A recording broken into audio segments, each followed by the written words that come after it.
year, new me. Wee!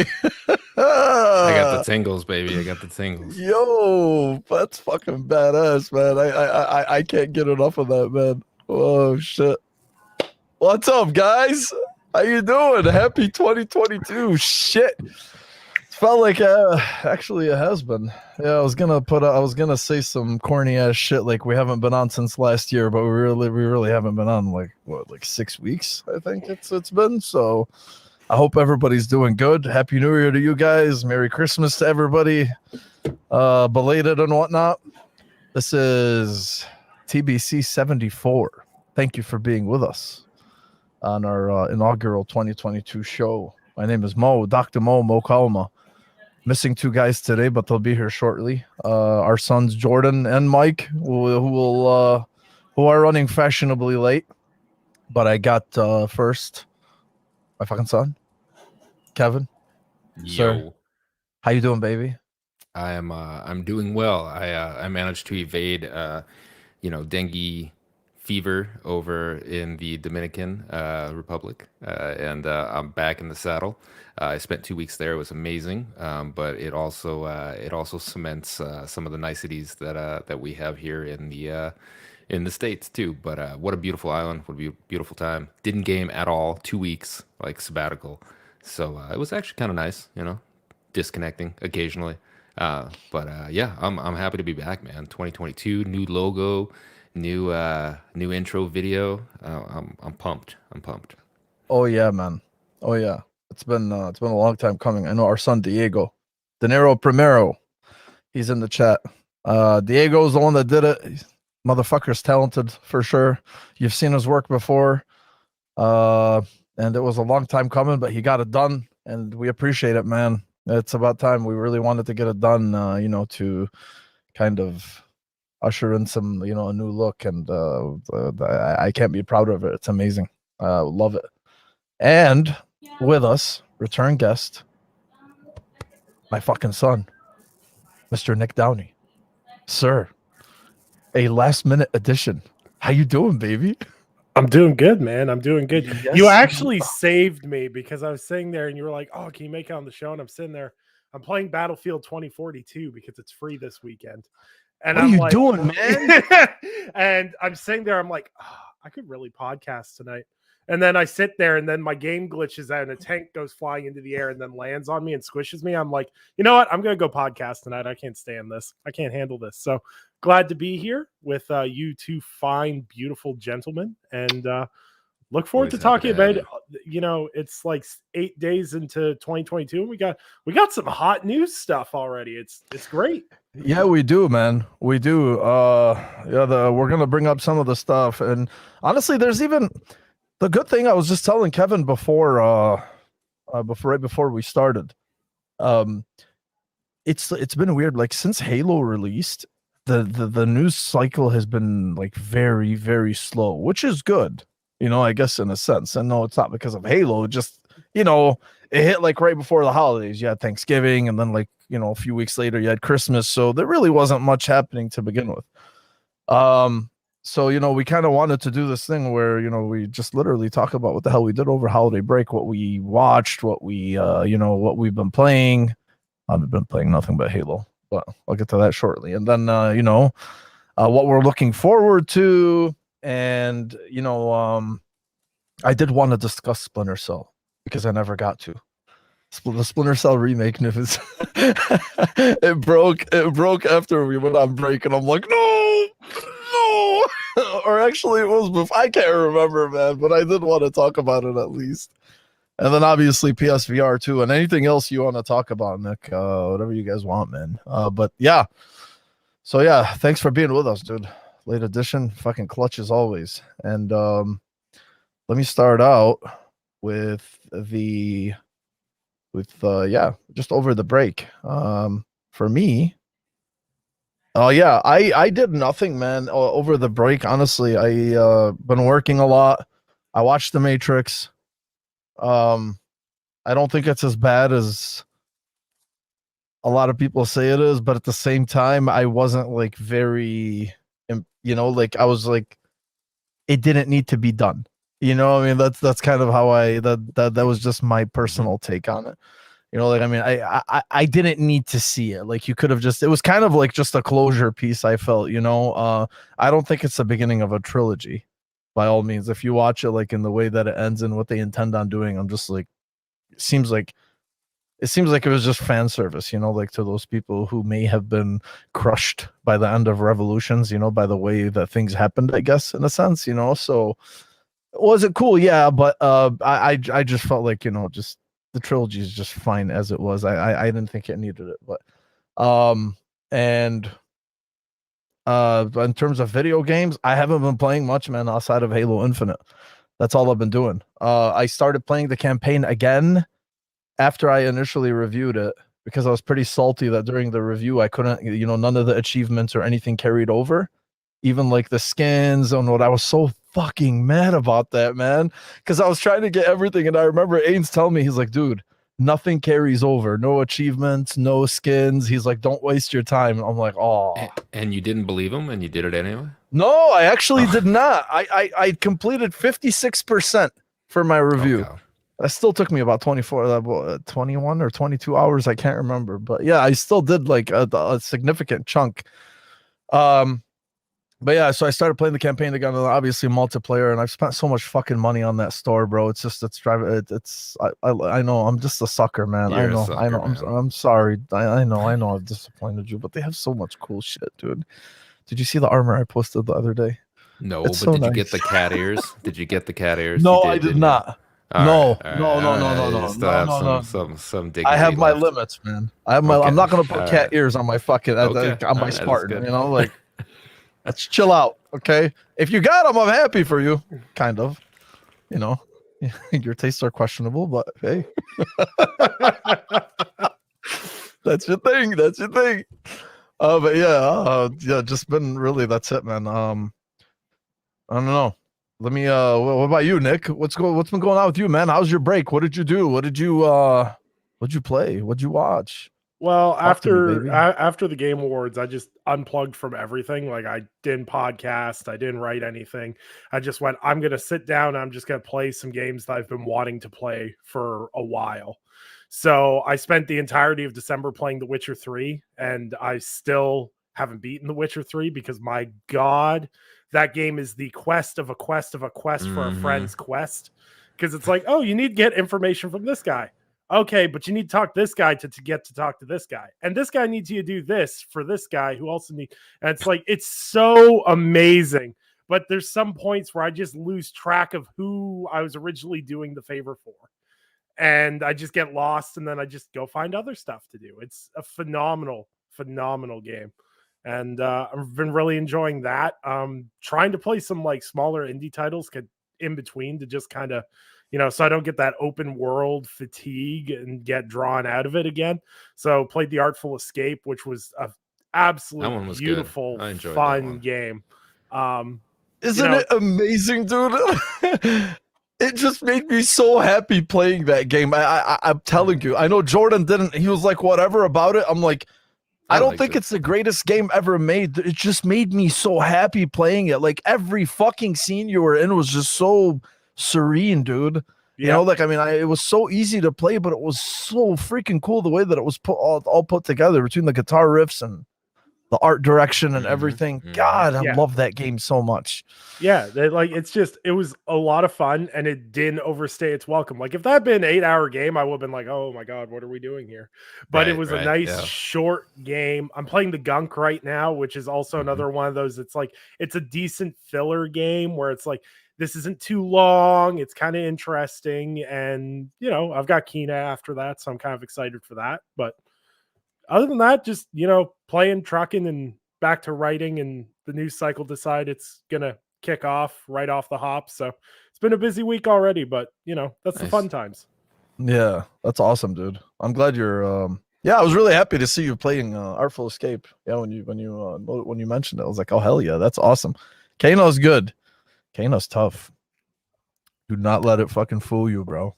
Do not let it fool you. As soon as someone told me it was like a traditional PlayStation 2 game in all of the good ways, and I'm really excited for that. So yeah, it's But my favorite thing about that game was I still need to beat it, by the way, but I'm so close.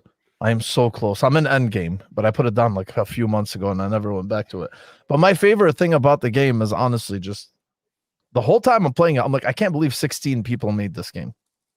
Like it's very, very high quality for the amount of people that actually put time into it. It's very impressive, honestly. You know, it's not gonna win. You know, it's not gonna break any barriers, but it's pretty impressive, man. Honestly, you know, like it basically did what it was what I expected it to be. You know, I mean, so and that's all really you know that I can praise it for, which is that's awesome. My son, you've had quite a few weeks, man. Talk to me, bro. I have. Yeah, you fucking world trekker. I am a world what are you trekker, doing, dude. The family decided that we were going to take a trip to the DR, and so we spent 12 days there. 2 days of travel, so 14 days total. Lots of traveling to get from Idaho to the DR. That part of the journey was not fun. DR was beautiful. I was kind of in a media blackout. Spider-Man was releasing, and the Matrix was out, and I was kind of fiending. I was like, oh man, I need to watch these things. So when I came back, I did watch a bunch of Netflix while I was there at night. They had a TV out in the outside, and so I sat like in the pool and watched. I binge watched Cobra Kai, stupidest show ever that I got sucked into. That's my opinion on that. And I watched Squid Game, which was absolutely terrifying and great. I actually did enjoy Squid Game. So I got caught up on Netflix, which I just don't have time to do usually. You know, this is what vacations are kind of about to me: just relaxing, reading, just unwinding, doing the shit that I don't get to do. And then when I got back, I watched Spider-Man. Really enjoyed that, and went with my daughter for my birthday, which was on the 4th. Went with her, watched it in an empty theater. It was amazing. And I watched The Matrix, and I agree with you. I don't know why it happened, but it's there, and it's not awful. So that's about like my opinion on it. I mean, I watched it. It was okay. And I finished Halo Infinite when I came back. Because I had like an hour left. I had the final boss. And I just didn't have enough time to do it before I left. So I enjoyed wrapping that up. I haven't jumped back in since, but I did play the Gunk and finish that, and that was like 4 hours, I think. Like Nick said, game is okay. I mean, it's filler. It's Game Pass filler, baby. You know, Phil Spencer would be proud. And yeah, no, I don't know what to think about that game. It bothers me. It bothers me when I see a lot of people just jumping on these games. The fanboys saying it's the greatest thing since sliced bread. It is not, but it's playable and it worked for me. And I spent the morning just kind of dicking around in it, finishing it. The story was okay. Voice acting was okay. Yeah, I saw someone be like, "The Gunk's the top 10 in the top 10 games." Yeah, no, I was like, "Shut up!" No, nowhere even fucking close. You know what pisses me off about people like that, man? Look, it's like this is a tangential topic, by the way. Since you opened it up, when you have games like that, okay, you have to like really factor in a lot of things, right? First, you have to be like, okay, developers, good people, good guys. They put time into the game. The game is not. It's a good game, right? For what it's setting out to do. But then you have people that say stupid shit the way that, you know, like saying top 10, you know, like, I mean, people who have an audience, you know, I mean, who may favor a certain fucking brand. Cool, you know, good on you. And then you also have to factor in that thing where it's just like, okay, you can't tell people what they like or what they can't, you know, what they can like or can't like. Hey, man, like whatever, right? But at the same time, like, I'm looking at it and I'm like, bro, like, people like you are what may prevent, you know, growth or like these low standards. I can't stand these low standards because you have a certain obsession with a brand, right? Like, it's okay to say the game's subpar, or it's okay to say the game is average. It's just like when what the fuck was the game? The Ascent? It's like when the Ascent came out, right? Initially everybody's like, whoa, game of the year, game of the year. Then like a week later, everybody's like, it's all right. good. You know, that's the thing, bro. It's like it's okay to say that a game is fine on your preferred platform. You don't have to gargle their freaking.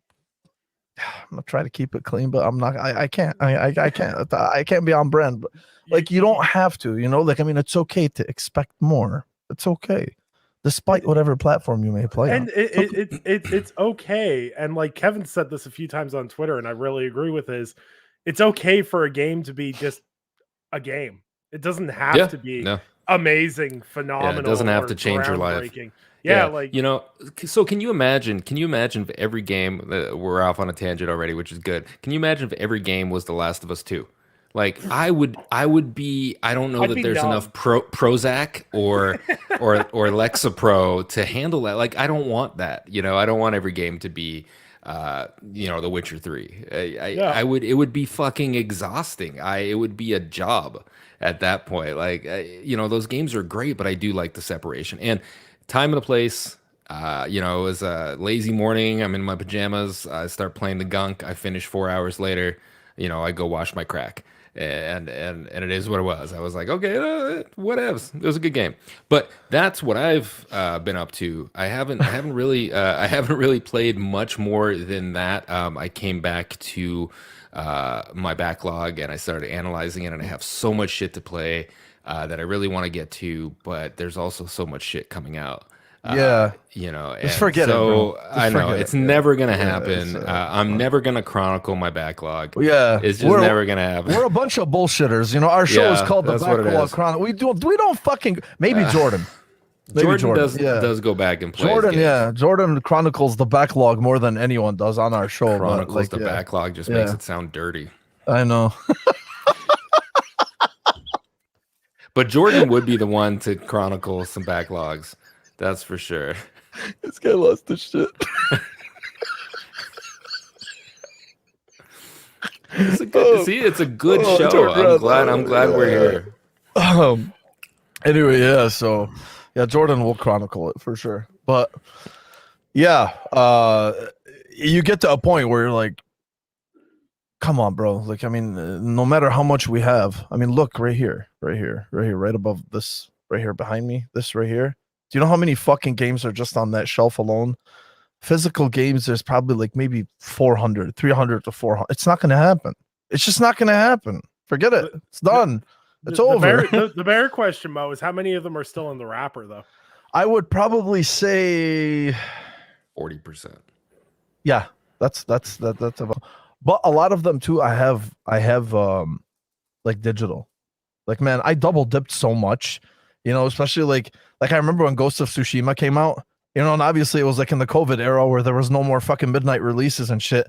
Midnight releases used to be fun. You go, you pick up your game, you're like, hey, I can play it, right? And now it's not like that anymore. Now you gotta wait. Now you have to fucking. You have to wait until the next day. And I'm like, I'm not waiting until the next day when everybody's already playing. In comes my fucking son. I felt it. I felt the BDE. Bro, I swear I felt the rumbling. I had a feeling of just like a heat wave just hit me right now, you feel bro. Me enter? Fuck. Oh yeah, I did, bro. We felt you enter. Boys. I'm ready for you to chronicle my backlog. Oh yeah. We back. We back. A little sloppy, but we back. It's okay, baby. It's okay. Just for. So we were talking about chronicling the backlog, and we were saying we're like, we're a bunch of bullshitters, none of us do it, and then I'm like, oh, but you know what, Jordan does, and then Kevin's like, yeah, he definitely. I'm always the on-brand Yeah, backlog you are. chronicler. You are. So. You are. Yeah. Then Kevin said you can chronicle his backlog. So any day, anytime, any day, anytime. Probably like a 9-hour drive. Yeah, I'll make it. Wife gave me a hall pass. She said it's fine. So yeah. Okay. Mm-hmm. Nick, hey man, how you doing, brother? I'm doing. I'm trying to keep it together tonight. It's not working well so far. You're doing it, man. We're a fantastic job. We're not letting him in. Jordan, we were talking about basically what we've done and what we've been, what we just really what we did over the break. We haven't even gotten into like favorites or anything. So, Yeah, my man, son, welcome to 2022, baby. Yeah, dude, a new year, new you, as they say. Oh yeah, Resolutions, though. oh yeah, oh You yeah, just, if you want to do something, just do it today. All right, don't wait for the yeah, new year. All right. yeah. I had a mostly uneventful break. At my new place here, we had our first snowfall of the year, literally the day of Christmas. So we had a white Christmas. It was pretty.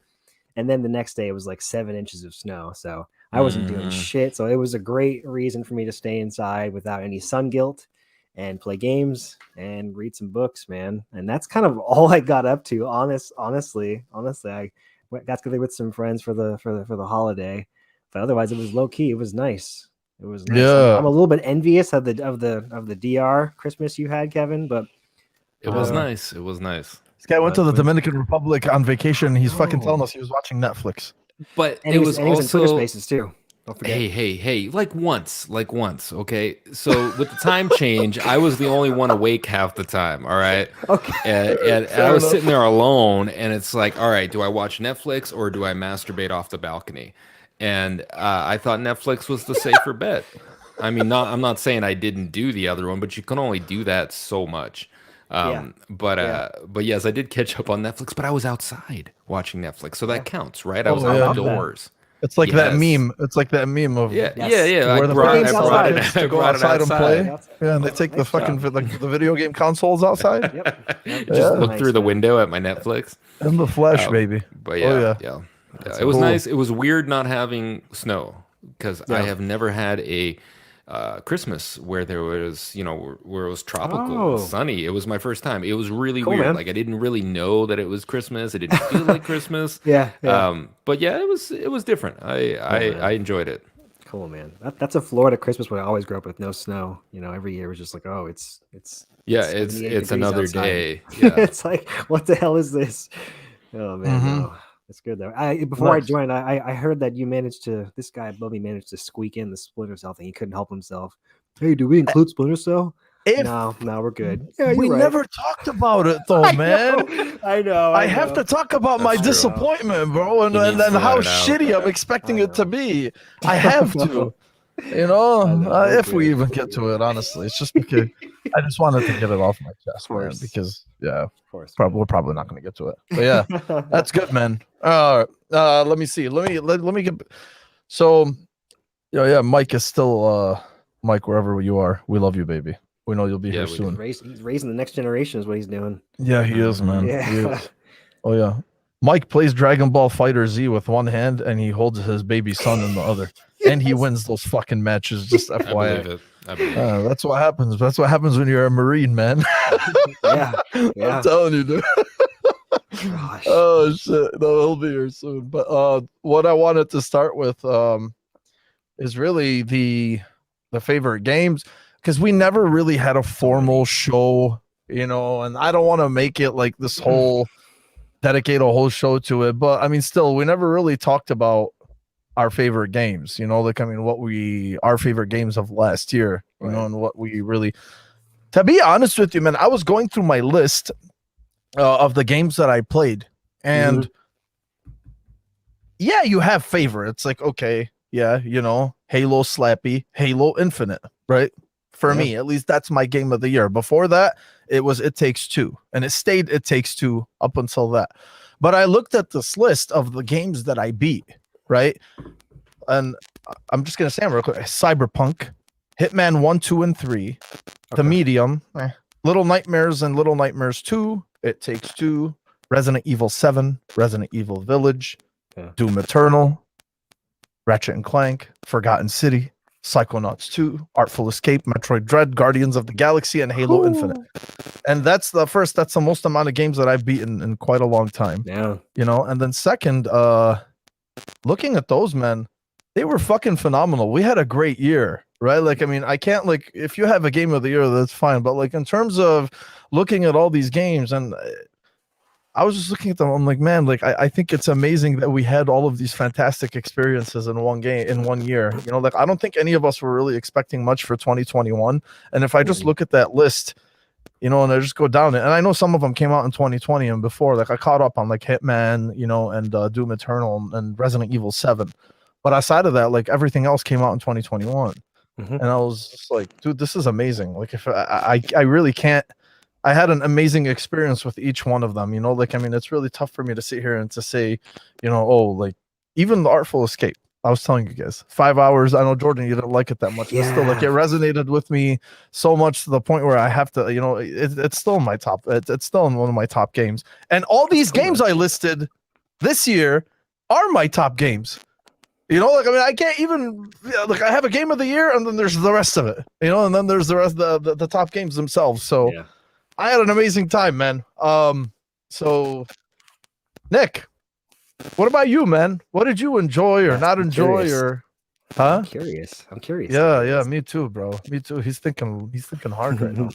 Oh shit, bro. Oh, Yeah, man. it's hard. He did the eyes closed thing. Oh Yes. man, Yep. shit's about to get real. The thing is like the problem with this year is that I had to go back and read through what I had covered this year Yes. because this year felt astronomically long.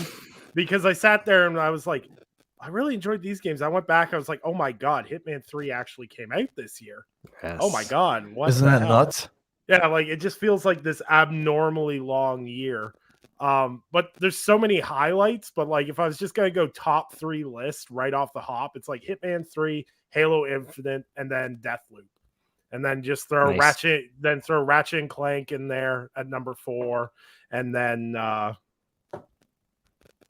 God, I can't even I throw it know. at number 5. I know, man. There's so many games, but you know, it was so incredibly dry in the game release category this year that it Really? was a You bit- think Yeah. so? No, That was dry? no, no. Oh just- god. Yeah, he's being facetious. I'm sitting here, I'm like, wait, what the fuck? I'm sitting here singing about all these games, and he's like, yeah, you know, it was all right. I'm like, wait, what? It's dry out here, fam. It's dry out here. Yeah, Um, I got you. But no, I think this year was really great for games, and I think this year is like this. Yeah, it's this year. Oh fuck, I gotta stop that. This year is very front loaded because we don't know what the back half of this year is going to look like. Mhm. But the front half is like, hey, here's 6 games you really want within a 4-week period. It's like, oh, okay, yeah, this is great.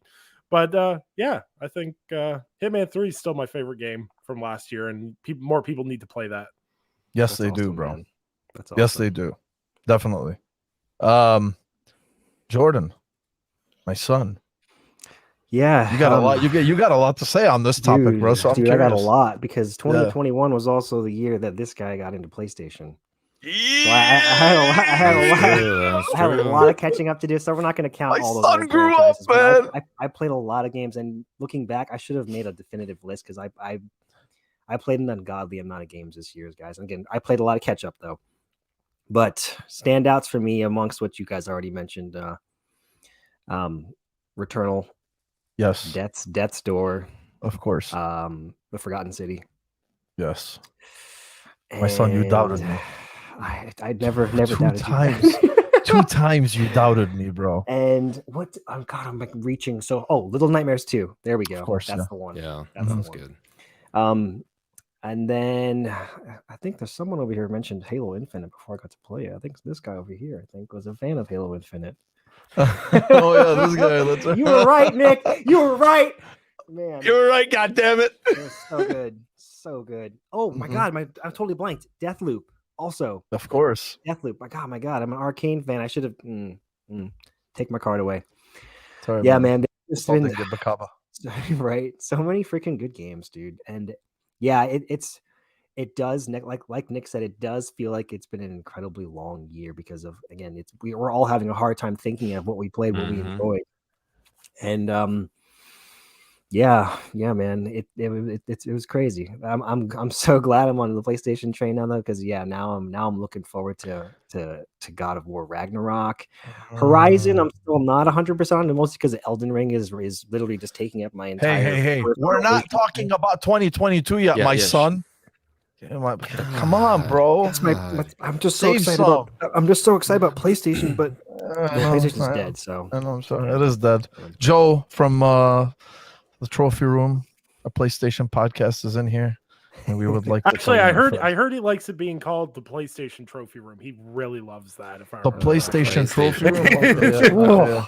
Yeah, but I mean, yeah, he's only got a limited time on his show anyway because he already knows that it's fucking dead. You know? Mhm. Yeah, That's true. DED, chapter 11, Chapter baby. 11, yep. Life And the support. wild boy over here with the oh no, not here. Sorry, Dash. I love you, but not you. Right here. Wild boy.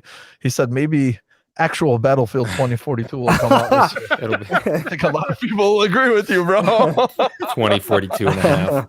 One thing I did want to ask, and not to change gears too much, but did you guys have any I guess we can get to you, Kevin, yet, but actually let's do it after Kevin's done. But I'm curious if you had like your biggest disappointment this year. Ooh. For me, it was probably Outriders. Oh, okay. Yeah. That was this year? I can't even say Outriders because remember, Jordan, I wasn't really excited for it to begin with, right? Like, I mean, I wasn't like I was happy that it was something to play with you guys, but like when all this, when it came out, I was like, I think for me, it was like, okay, I know you guys were pumped for it, man. Anthem screwed us over. EA screwed us over with Anthem. So I was like, maybe this could be that. The combat looked cool, all these abilities, and then I'm like, oh, people can fly. Like Bulletstorm was freaking dope. The gunplay was awesome. The guns were unique. And then the game comes out. Then it's a Game Pass. I'm like, oh, it's even better. We're all gonna play it now. And then it's just broken. No one can play it. And it's just not a very well balanced game. And then the end game, it's like, okay, this is even worse than the rest of the game. Yeah, no, I think for me, I played with Elu. I think we played like 2.5 hours to 3 hours. I played like one session, and I was like, that was not my cup of tea. That was it, bro. That was it for me. Yeah, that's a good question, actually. Yeah. Nick, did we already talk? Oh no. What is it? It's my turn, Mo. I'm sorry. Okay. I'm sorry. I didn't know if we got the Nick or not. I'm sorry. I love you. Please don't kill me. I'm sorry. Well, Kevin. All right. So my games of the year. Yes. I really enjoyed Death's Door, and I didn't think I would. So that was my biggest surprise hit. Although that's right up there with Marvel's Guardians of the Galaxy, which I also really enjoyed. And both Mo and I were like, fuck this game. And then we're like, no, let's fuck this game. Do you remember that? And then... We both pre-ordered. We both canceled our pre-order. Yeah, and we both pre-ordered picked it up at the last second. I know. And it was fun. Game of the year, no, but it was a good, fun experience. Lawn mowing simulator, that's up there. That's up there with my spent most time in a stupid game. Because I would just sit in party chats with you and mow virtual lawns, while everybody else is like playing fucking Halo and shit. And I'm trying to think, man. Ratchet and Clank, I really enjoyed. I platinumed that game, so that's up there as well. I enjoyed getting my ass kicked in Returnal. I enjoyed what I played of Deathloop, but I just stopped playing it, and I don't know why. There's no reason. There's no fault. I wasn't bored. I just stopped. And Me too. And I'm not gonna shit on it because I mean everything about it was good and fun. I squirreled it, man. I squirreled it. So I got to finish that. But there were so many games. I'm looking through the list of games that released. I didn't play It Takes Two yet. I did play it. I never finished it. I played like one chapter with the wife. She threatened divorce, and I stopped playing it. And RE Village, I played through as well. And honestly, I'm trying to think of my biggest disappointment besides Outriders.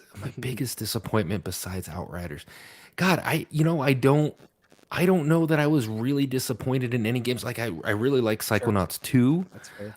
But I didn't feel the hype for it as others did. I finished it. It was fine.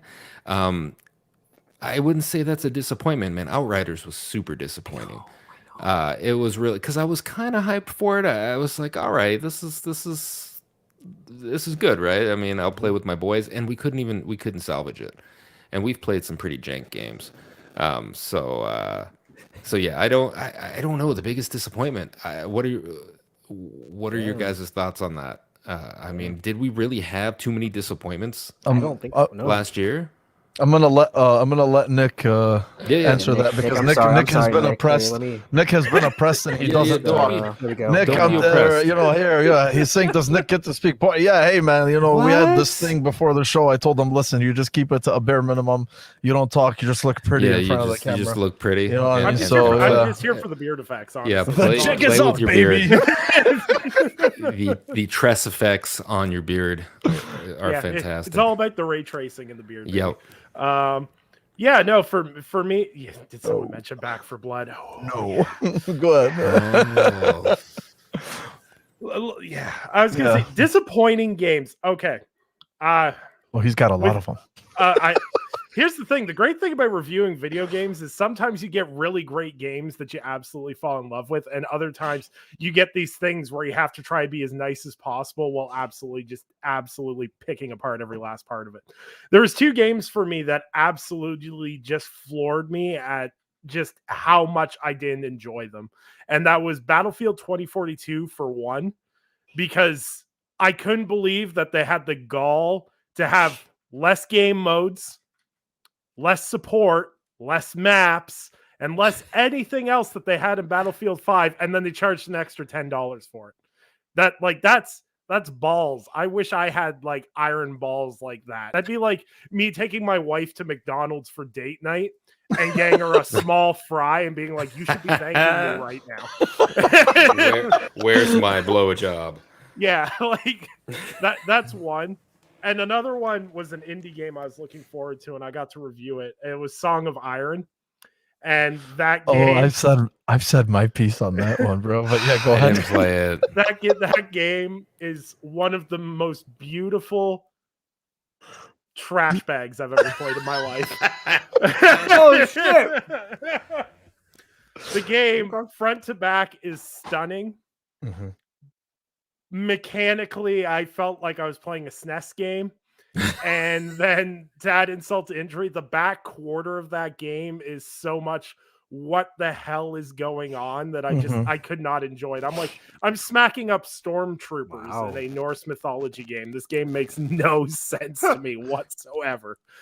Shout out to the one guy that made it. I did my review on it, but that game had so much hype going into it. It's this big Xbox indie. It's so great and everything else, but it really fell short for me, and it really made me giggle because there was some site did a top 5 best Norse games and put that on it. I'm like, we need more Norse games if this is happening right now. But Sure, I digress. But those were the 2 big disappointments for me because I really thought Song of Iron had a lot of potential in terms of what it could have been, and Battlefield 2042 was DICE saying, "Hey, we know what you guys want, but we're just not going to give not it to gonna you." do it. Yeah. Wow, man. Yeah. I forgot about Battlefield already. Jeez, that's Yeah, I think yeah, I'm with you on that too, man. I was really hyped. I was really excited for Song of Iron, man. That was Jordan, I would honestly have to say, well, there's there's 2 types of disappointments. I guess you would have to, you would have to classify, right? There's an indie disappointment, which you were looking forward to, you're really looking forward to, and then there's a AAA. I mean, like I don't think it would be fair. One guy, one dev. I mean, so, but still, all things considered, I was really looking forward to it. Joe's a good guy. We had him on our show last year. I mean, he was telling us about the game and whatnot. And yeah, I was really looking forward to it, man. And Nick, I'm with you, bro. Like, I remember when the demo came out, when the first demo came out and I played it, I'm like, this is fucking ass. It plays like ass, and I didn't feel like much was improved from it, to the retail version. So I played the retail version for like maybe an hour and a half. Then I was like, all right, I'm done. So yeah. Yeah. But disappointments. I thought it was an amazing game. I heard from all these Xbox outlets that it was amazing. Hold on. Can Yeah. we highlight Gladiator's comment here? Yes, No I forgot cheese about games that. makes Highlight this Gladiator. disappointments. Yep. I what, like Gladiator? If I paid money for that piece of shit, I would actually fucking mention it here. Yeah, But because that's true. I didn't pay for it, and I refused to play it, that's why I didn't mention it. But by all means, man. Yeah, I don't know. Like honestly, like if it's a disappointment for you, I'm disappointed in you and being disappointed for paying money for it. Yeah, see, the That's fingers. Yeah. The fingers Yeah. being like Yeah. Mhm. Oh sausage man. fingers. Yeah. Oh, Oh my man. goodness. My son. Ah, What's up, that's baby? my son, That's ain't my it? son. Yeah. So I know. Yeah. Jordan, what was your most disappointment? You were said- most disappointed. So yeah, I mentioned Outriders. Oh yeah, that's right. I'm think sorry. but I'm confused you know, right now. I'm glad Nick mentioned Battlefield because I am a Battlefield fan. And I think that would have stung a lot more if we had not gotten Halo this year. I would have been more upset about that because that would have been my shooter. But no, I would have been. totally forgot about that. Totally Yeah. forgot about Battlefield. I would have been really fucking mad if that didn't happen. Yeah, The Ascent Battlefield. kind of bummed me out, but that wasn't Mhm. like major. But Yeah, I know. yeah. Yeah. So which one of us has not talked about disappointments? Kevin, did you I think mention your disappointment? I did. Kevin I'm did just his. disappointed in everything. Honestly, Yeah, just my you are. entire whole Yeah. fucking life is a disappointment. So Oh my god.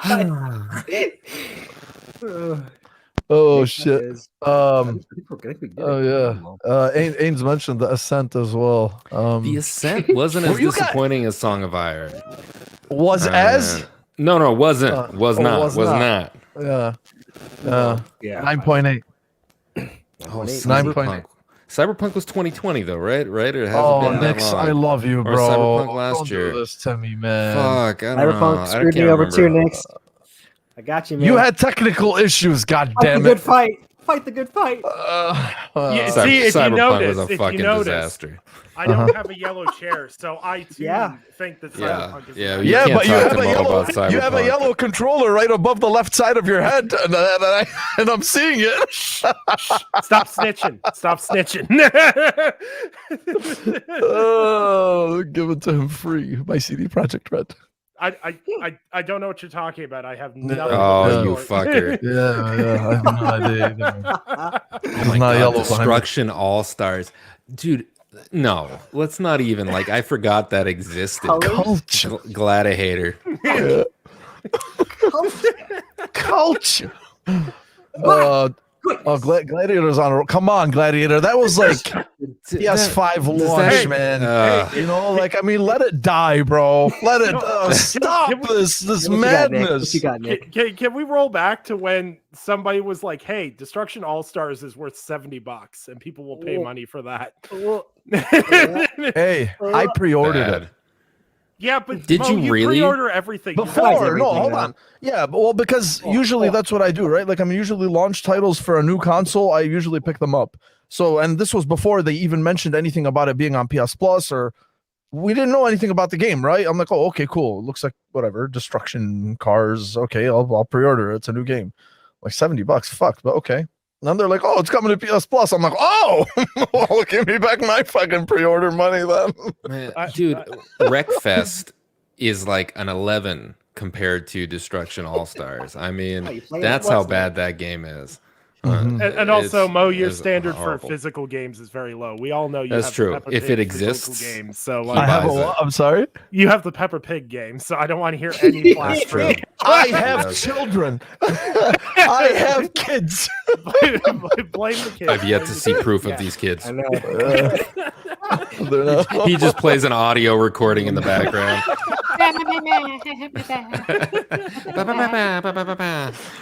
Oh shit, man. That's awesome. Oh man. Tell him, Pampa. Tell him, baby. Look at this, man. Stop the cyberpunk slander, folks. You know what, man? Yellow Chair Mafia coming in. Yeah, Yellow Chair Mafia is here, and you're gonna fucking listen to us. Yeah, you're goddamn right. Oh shit. Okay. Well, so now that that's out of the way, now for 2022, at least, like, what are you guys excited for? Because I'm seeing the same shit, right? And granted, there's a lot that we still don't know that's coming out. Obviously, you know, you have E3 and you have so many other. Dude, I mean, the year just started, and all we know so far is Ragnarok, Starfield, Forbidden West. Stalker 2, whatever the fuck, right? Like, I mean, there's actually a list of games that are never really talked about, and there's like, you know, I mean, they're talked about, but I feel like people are just focusing on few things, right? Like, so this year, I'm looking at this list right here. Obviously, we got Elden Ring, of course. How can I forget that?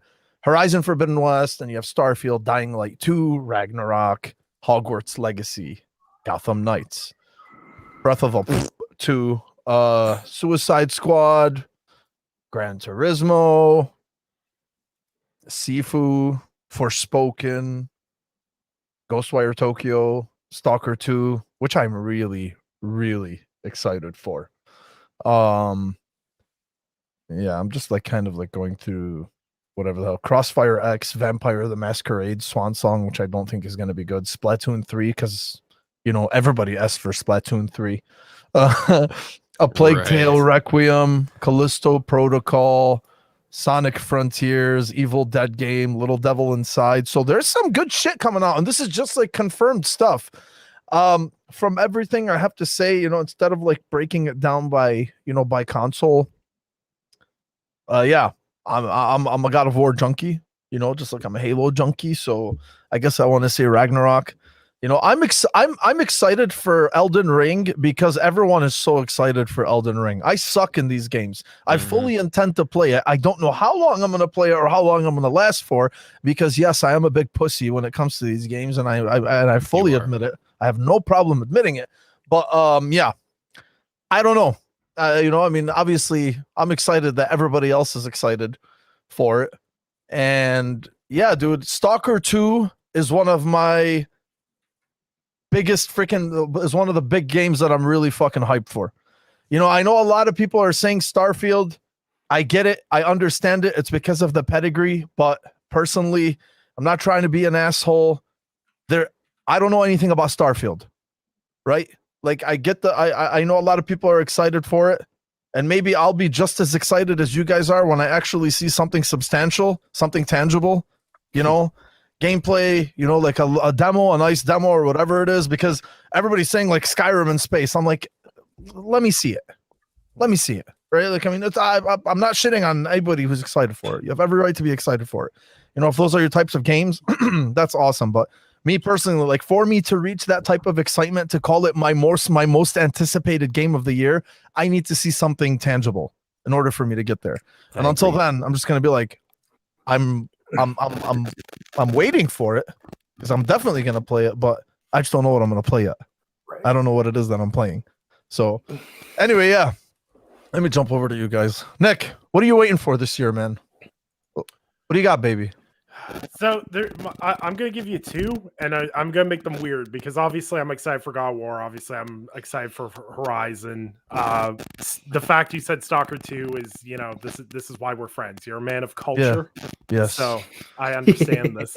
But my two oddball ones that aren't gonna be on a lot of people's lists is, first one, Sifu.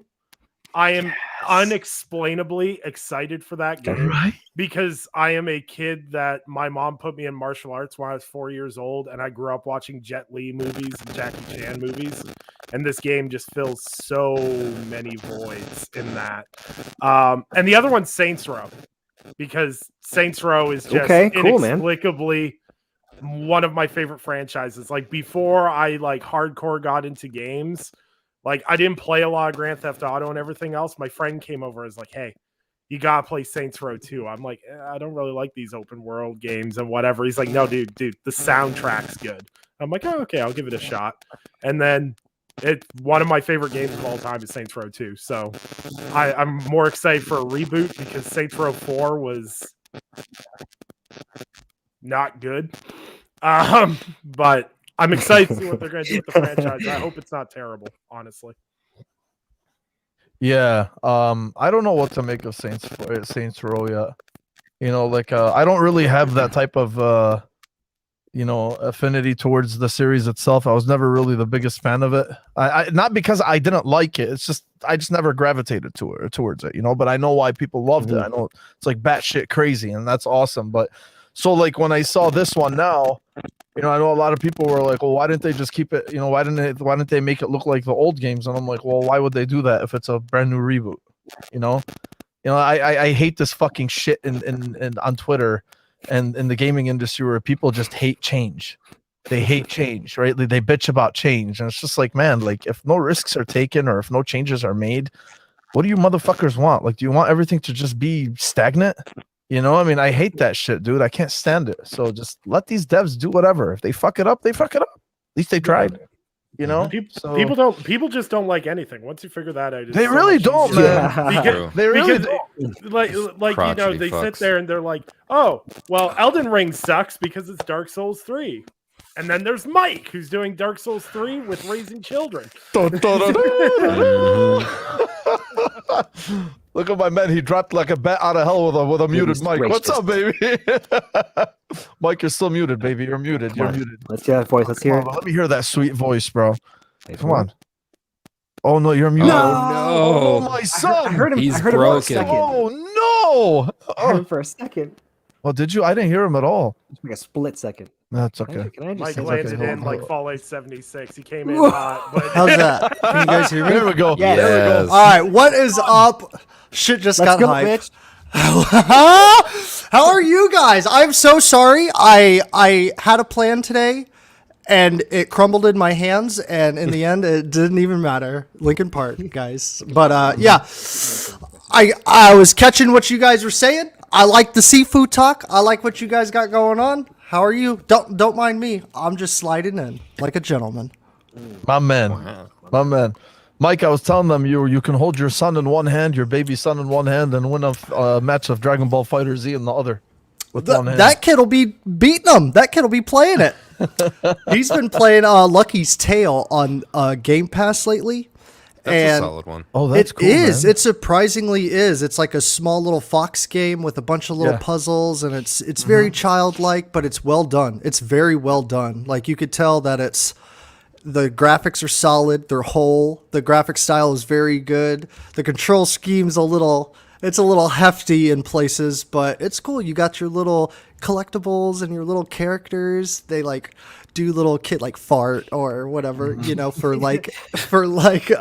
attacks or whatever, or they're onions or mad rabbits. They just It's just fart. like little Mike. kid stuff, but Yeah. he goes hard on it, man, and the mechanics are pretty good. It's awesome. Yo, Nice, what man. is up, chat? God damn, what is up? I haven't seen you guys in a good minute, like a Oh, month. it's been too long. Been too long, man. Been 6 weeks, dude. Fuck. Yeah, glad to be back in. Yeah, so Mike, we were talking about what we're looking forward to in 2022. I think Nick, were we at you, man? You know, before. I'm good. I'm good. Yeah, You want to I talk? just I'm want to not make sure, bro, oppressed because you're anymore. oppressed, and I know, Yeah. you know, yeah. As the I know I'm 28 oppressed. as the 28-year-old white guy in the podcast, I feel Yeah. You are definitely oppressed. Yes. Ageism. Ageism, baby. That's what we're here. Just want to make sure, man. You know, we're all gosh. family here, We bro. I don't good. want anyone to feel like they're oppressed, bro. We good. We good. All right, okay. Oh yeah, hey, let's go, bitch. Let's go, bitch, Yes. right now. Hey, you know what? Hey, we gotta There you trade go. that. We gotta trademark that, man. It's kind of gonna be like a sound Yeah, put it on a shirt. fucking Jesse from Breaking Bad. Yes, bitch. Magnets, bitch. Butch. Oh shit. Anyway, yeah. So, Mike, what are you looking forward to? I know I still have to get to Jordan and Kevin. Yeah, you could. What are you Well- looking forward to in 2022? Mostly these are PlayStation stuff and like PlayStation exclusives and stuff because I read a list today. I was actually hoping to get the Xbox side from you guys today, but Sifu. I like that y'all guys mentioned that because I saw a trailer to that the other day and I was like doing the nose thing and doing the come here thing to the Yeah, TV bro. and I was like, I want that Pretty shit. pimp, man. Yeah, it is. It's very cool. It reminds me kind of like what Nick said. Like I did the same thing. Like grew up Jet Li movies, like any type of martial arts, kung fu hustle, all that kind of stuff. Like I thrive off of that stuff. I love it. Old school samurai movies. But yeah, I like that concept, and I somewhat enjoyed their other game that they made. Jordan, Absolver. Yes, sir. I knew you would know, mother. Yeah, Maybe. Absolver was cool, but it didn't have the meat or the finished touch that what Seafood looks like it has. Yes. Forspoken came up on the list There you very go. high today, specifically that's a good one. today. At first, I didn't care too much about it, but now today I saw a little bit more gameplay footage, and there's a part where she jumps into a group of enemies, throws like an electric dagger at one of them, and then she like drops down and it's like boom, full of electricity. And I was like, that right there is what I'm talking about. Bubbles and shit. Yeah, looks awesome. It looks way better than like what I was looking at and in like the like early advertisings. You know what I mean? Elden Ring is a must. yes, Of right. course. Oh, Like I don't yes. even know what to expect from that game besides open world Dark Souls type and like dungeons You and and me. like Darksiders, but Same. Dark Souls. Yeah, I don't know. God of Same War, period. of course. I'm not gonna lie, man. Like God of War 2 Ragnarok right now, I am just like, You better it's watch what you cool. say, bro. Oh, I know, but this is gonna refer to Damn. don't expect less. You know what I mean? All right, so I'm not like fairly impressed with like what they're showing right now. I know for a fact though that they've been releasing some info, like you're gonna get different shields, and those different shields will involve different move sets or different like counters or attacks or something like that, which is cool. And in that one trailer, you see him like grapple up to the ledge or whatever, like which is cool. Like, I'm not saying I'm looking for a jump, but I'm definitely looking for whatever God of War 1 is. Like, I want that sequel meat. I want what they say Spider-Man 2 is going to be to Spider-Man 1 is like the Empire Strikes Back Yeah. Star Wars reference. I'm not really keen on it, but that's just what I read. Because it's apparently the second one's the best movie or whatever. So anyways, I'm not thoroughly impressed with God of War now. Like I'm obviously just like that mega fan naturally, you know, and I'm just like, yeah, okay, it's natural for a second one to come out, of course, and like finish the story off. But gameplay wise and mechanic wise, I don't see anything that's like really being like, oh hell yeah, you know, but you know, it's only a small little trailer that we've seen, but I do expect something like that. You know how it felt when you went to Gears of War 1 to Gears of War 2? You're like, this is a sequel right here. You know, like what else could they add to God of War 1 though? Like from it. Like there's a lot to it already. It's sexy. First, I think they what they showed, at least just in the 5 or that 4-minute trailer that they did show. Obviously, they're going to touch more on you know, the story with Atreus and his fucking annoying ass you know, teenage hormonal period. You know, and then on top of that, just really the odds are really stacked against them even more now, especially with Freya being against them, you know, chasing them down, and then the world opens up more now. Like the world is populated. You see them docking at a village with like people there, and now you can visit all of the realms.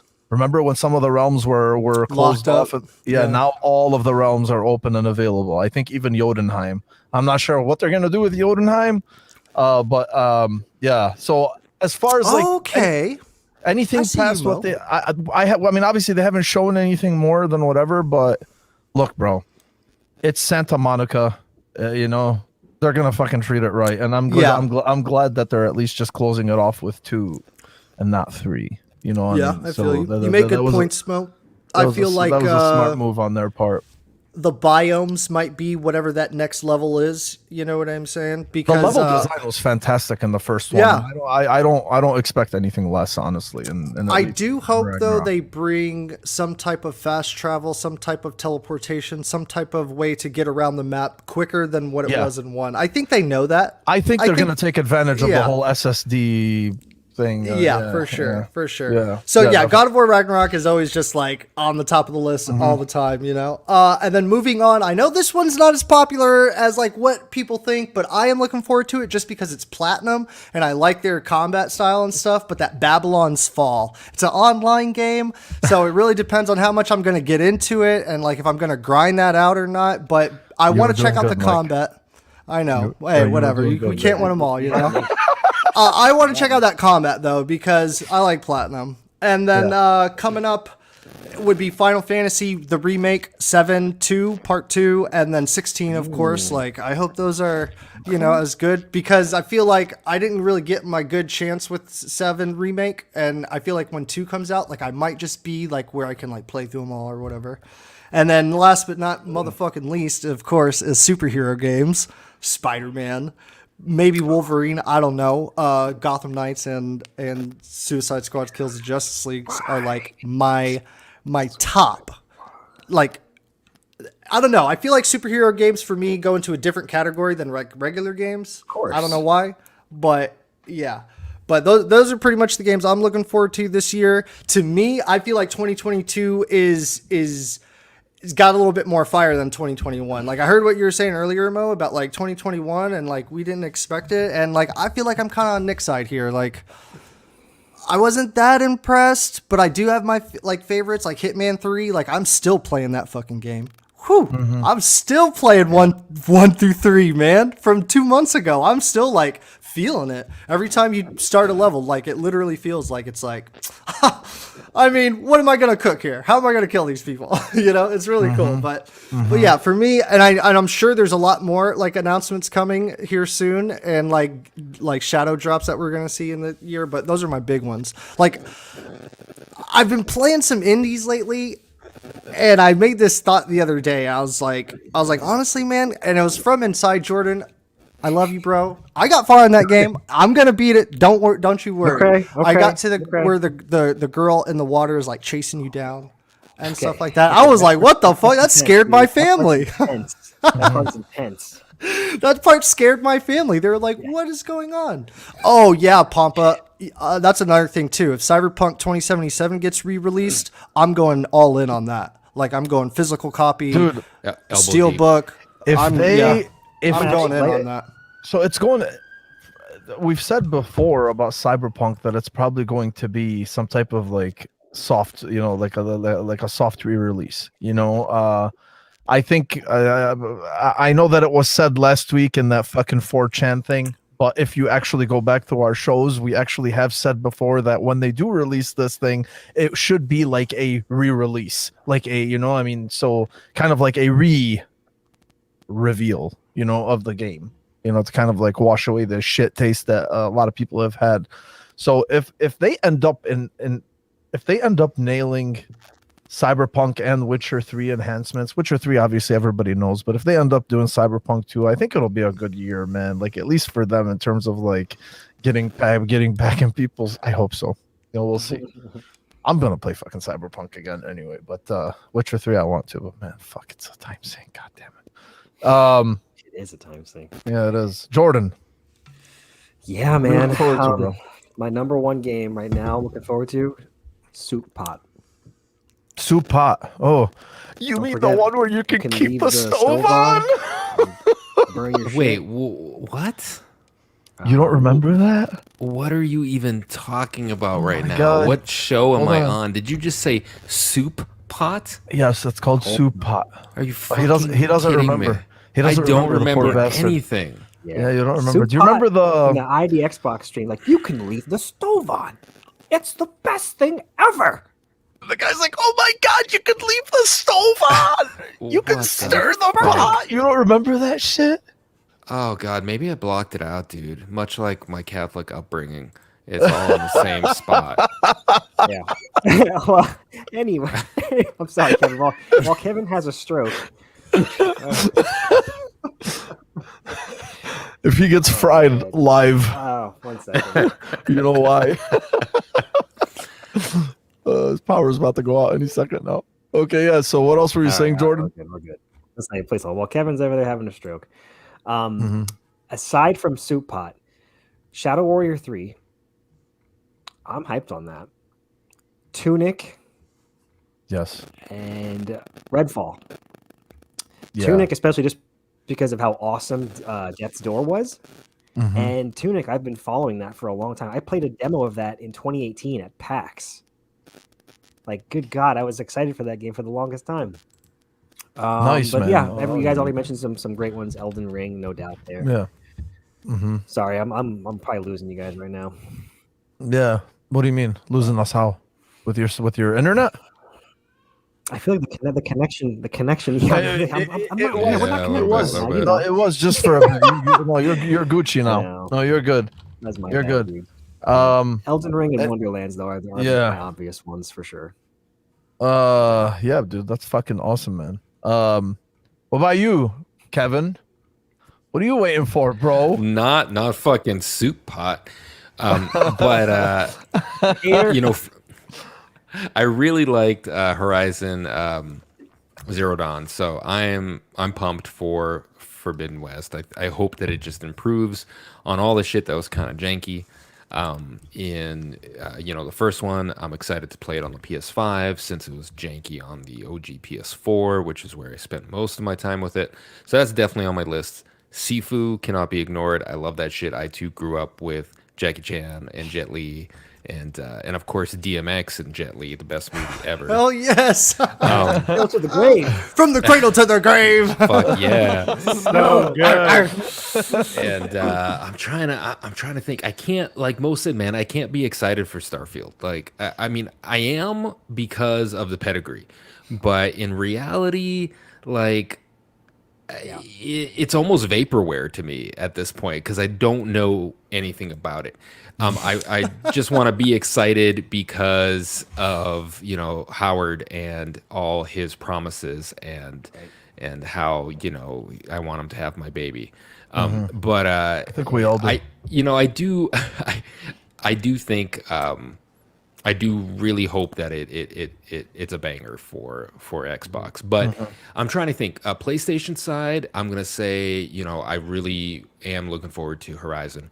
On the Xbox side, Starfield's kind of it for me. That it's not gonna get any bigger than that this year if it actually drops this year.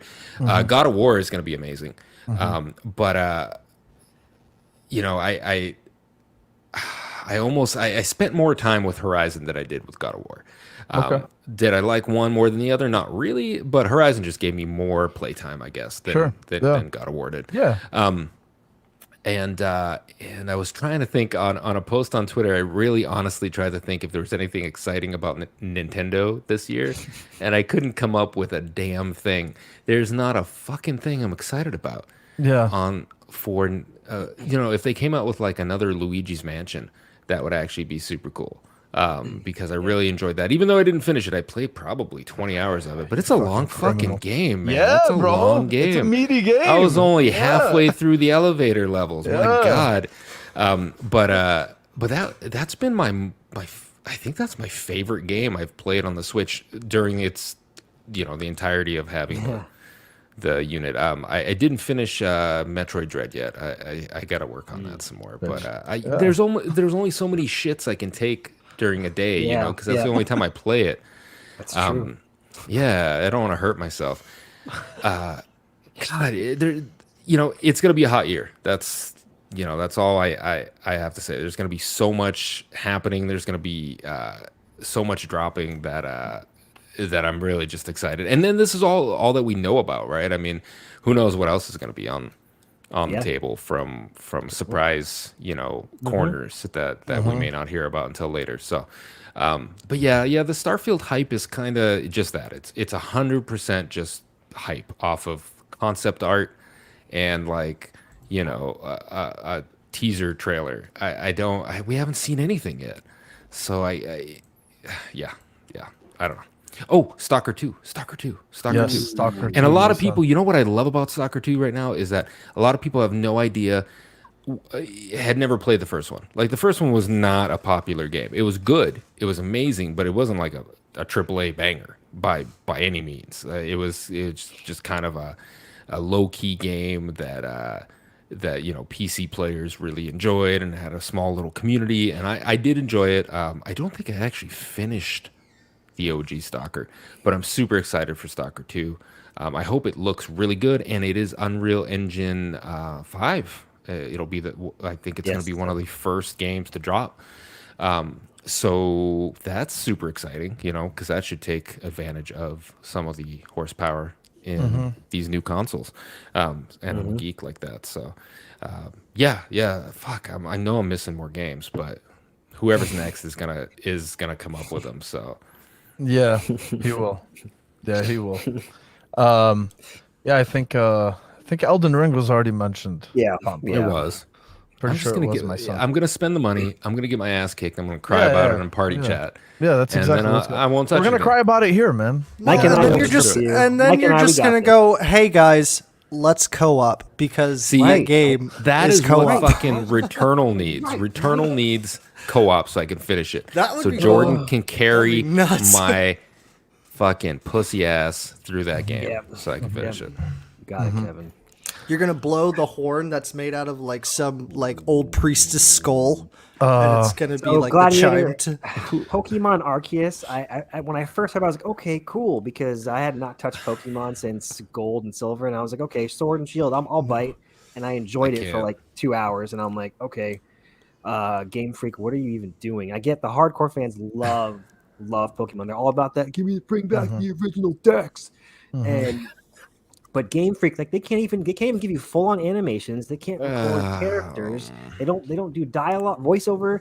Like I don't know what it is, and so I thought Arceus would be that, but no, it's just they put the whole open world. You can free roam and throw your Pokeball at Pokemon and It's smack still them in the the same head. shit, and, though. but you still have the same battle. You still have the same shitty animations. So You but know, you know what? It's gonna sell like gangbusters. It is gonna sell, and so Bravo. is Breath of the Wild 2, Bravo. which is gonna be twice as boring as the original Breath of the Wild. Yes, it and then will be. honestly, out of that list, Bayonetta 3 would be playable for me because I do yeah. enjoy But Bayonetta. what you Honestly, want? Kirby. You want to talk? You want to talk vaporware? Let's talk about Bayonetta 3. That's vaporware. You don't think it's That is- happening? Okay. No, that is vaporware. He's right, bro. Platinum Games has like 7 games that they're working on right Yeah. now, and we've seen one of them, Oh, shit. That's and true. it's Babylon's All right, fault. all right, So Dash like, Mounds against the Rock. Yeah. Okay.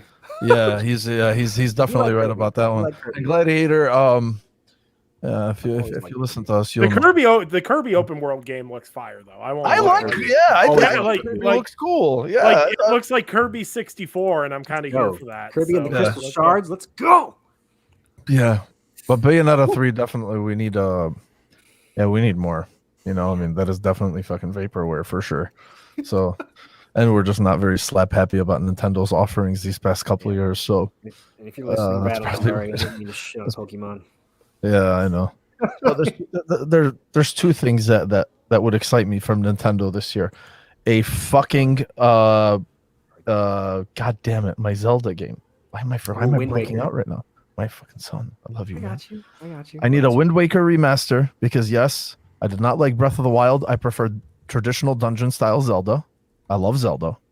For anybody that doesn't know that, I actually love the franchise, even though I shit on Breath of the Wild all the time. I just did not like it. It did not do it for me. So Wind Waker remaster and a Metroid Prime remaster re-release. Metroid Prime 4, Metroid Prime in any way, shape, or form. I don't care. Just give that to me. That would excite me. That would get me pumped for Nintendo. Stop shaking your head, goddammit.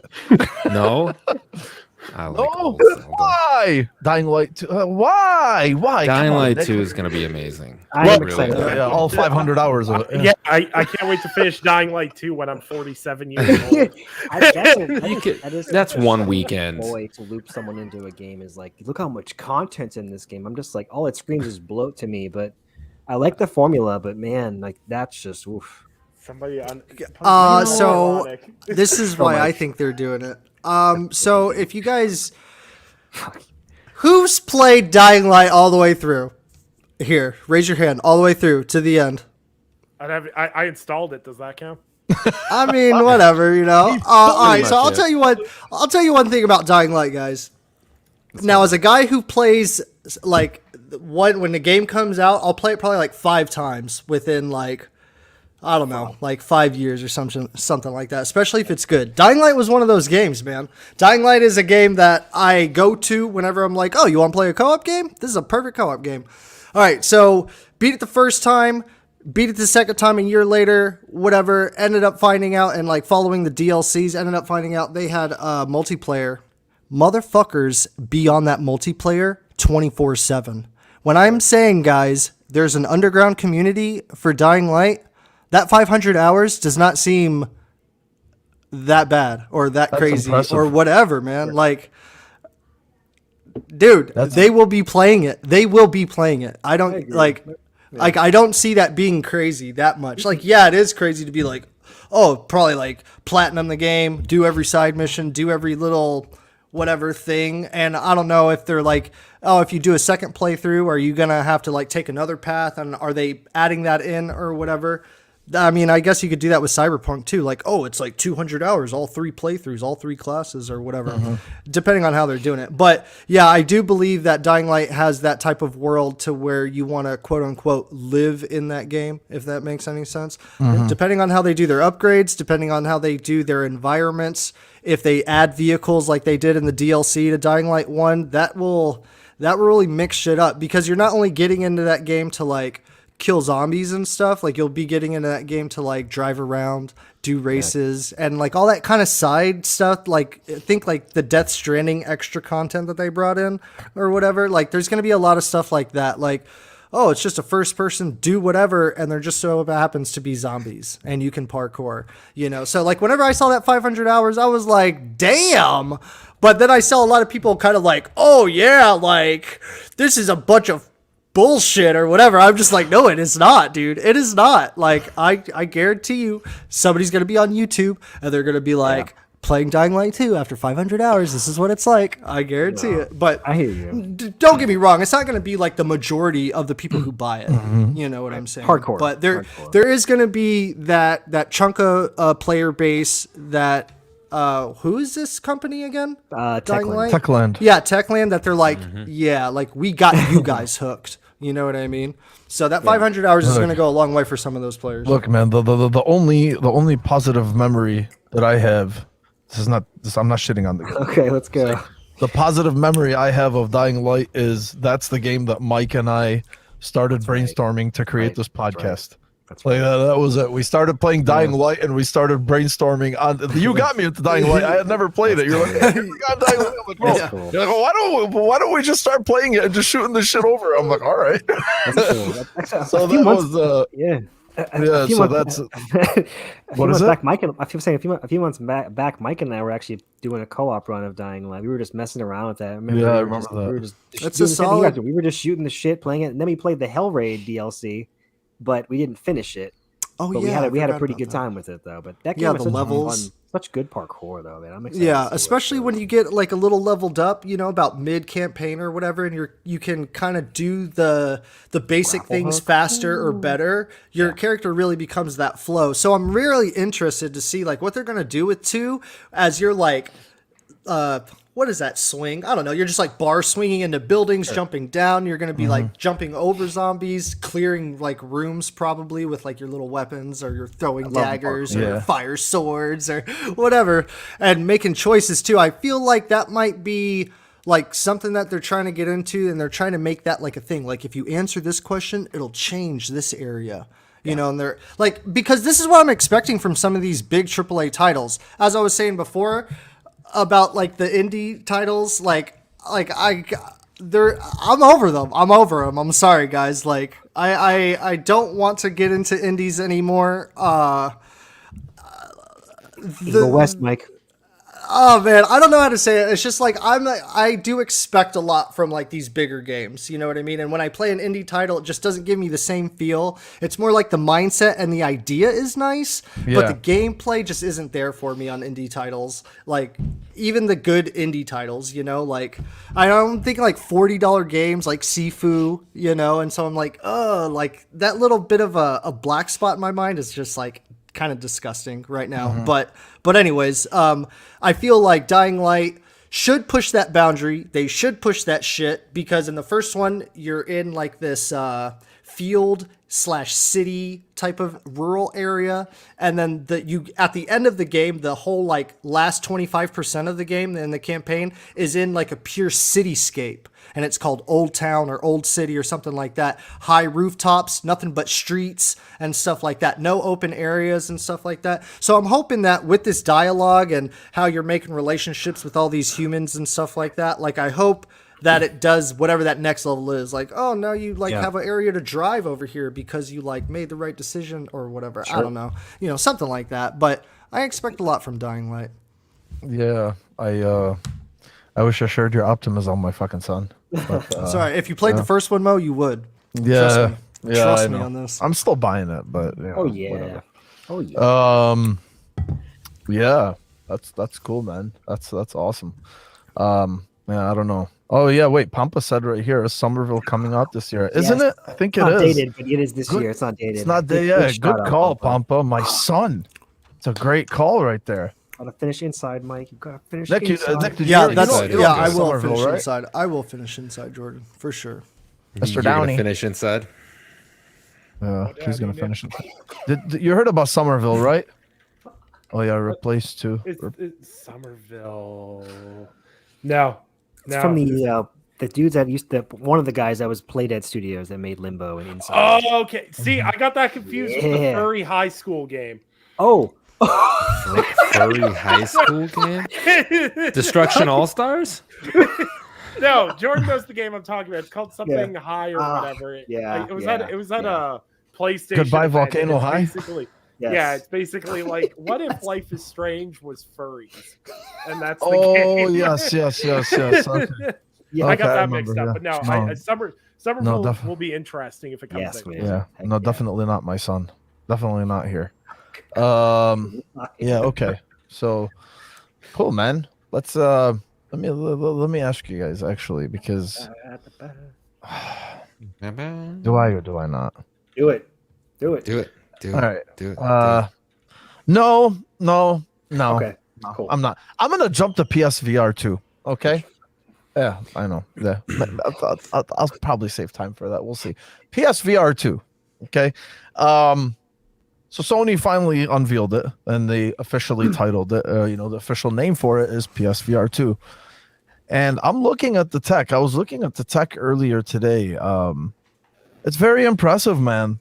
It's very impressive tech, especially when you compare it to the where the hell is it? Jesus. Oculus Quest. What is it? Yes, the Oculus Quest, and even the Valve Index. This is even more impressive than the Valve Index. You know, I mean, you got 2000 by 2040 per eye.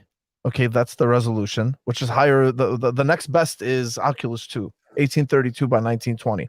Not that much, but still, when you compare it to Valve Index, which is PC based, obviously, it's 1600 by 1440. The display is OLED.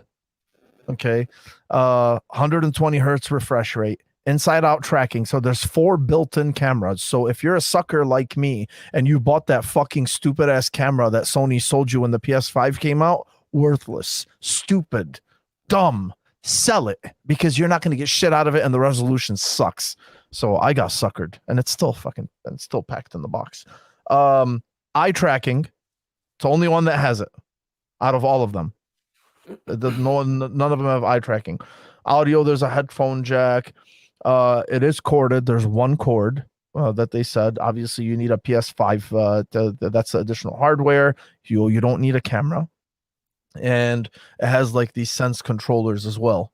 So all things considered, when I was looking at it, I like VR. In short bursts.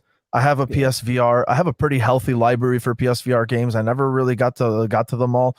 I think what happened with me is the setup, and just putting it on, and like I'd sit like right here, and then I'd end up like right there sometimes. Thank God those cord was long, because like you're. I'm telling you, bro. I swear to God, like the setup. Yeah, I'm telling you, and it was so fucking weird. The setup itself, just setting it up and whatever, it just kind of like got a little bit cumbersome, and I just kind of drifted away. But from what I played, some of the stuff that I played, I really liked it. And what I liked about PSVR is it was a very good entry to VR itself. And Sony was pretty successful with it. A lot of people just compare, whenever like a game or something Sony releases or whatever, like they compare like attach rate, they always talk about attach rates. They have 140 million consoles, but they only sold 5 million of those. Well, yeah, but I guarantee you they didn't expect to sell 5 million PSVRs or 6 million or whatever it was. So I'm pretty sure that it was pretty successful for them, along with the software, for them to double down and make tech this impressive. I'm getting it. I don't know how much time I'm going to put into it, but I'm really curious to see how improved it is over the current one. And I'm hoping, my one hope, we were talking about this the other day. Nick, I wanted to see what you thought about this. Do you think that they're going to make the entire PSVR library backwards compatible? They can't. They cannot.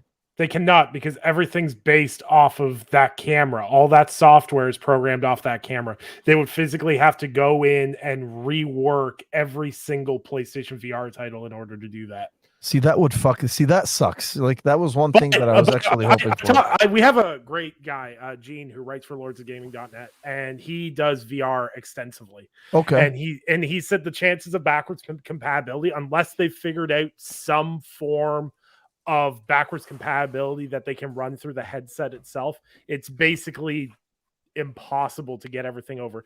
Now, could they get some of the premium titles that people love from PSVR over? Blood and Truth? Yeah, Blood and Astro, Truth. Could we Astrobot. see, Moss would be another one that would be worth getting across. Astrobot Rescue Mission? Astrobot's one of Please. the big pushers for, Yeah. but backwards compatibility is going to be a struggle for this. And like, I'm not a PlayStation VR owner, so I'm not going to pretend to be like upset or angry about it. But if I had like, 50, 75 PSVR games that all of a sudden were just gone, that kind of sucks. Especially since you're investing in this new tech. Like, that's the risk with new tech, obviously. But it'd be cool if Sony figures out some way to at least get the big titles. Like, I understand if you don't get, such and such walking simulator from indie studio of 4 people to work on the next generation headset. But if you can get your big ones that fans really gravitated to, that'd be pretty awesome. Yeah, that's what we're hoping for, at least. I was just, yeah, they have to make Blood and Truth and Astrobot like something. Well, to the point, I would think Astrobot's kind of been used as their technology deliverance character. Like, PSVR launched with Astrobot Rescue Mission, or pretty close to it. Yeah, it did. And that was the big premier title for them. Astrobot was incredible. Astrobot was part of the launch of the PlayStation 5 built into the system. So PSVR 2, I feel like Astrobot Rescue Mission 2, or whatever they're going to call it, is going to be a huge part of showcasing what PSVR 2 is going to be. And that's going to be a full-fledged title, not like not like the one that came with the PS5. Like the PS5, I know. Yeah, but like Rescue Mission. Rescue Mission was a full-fledged game. Like, it was a full-fledged campaign. It was one of the most impressive freaking platformers I've ever played, man. It was just so freaking unique and charming. God damn it. I hope they bring it. So Kevin, I wanted to see your take on this because let me see. Nerd.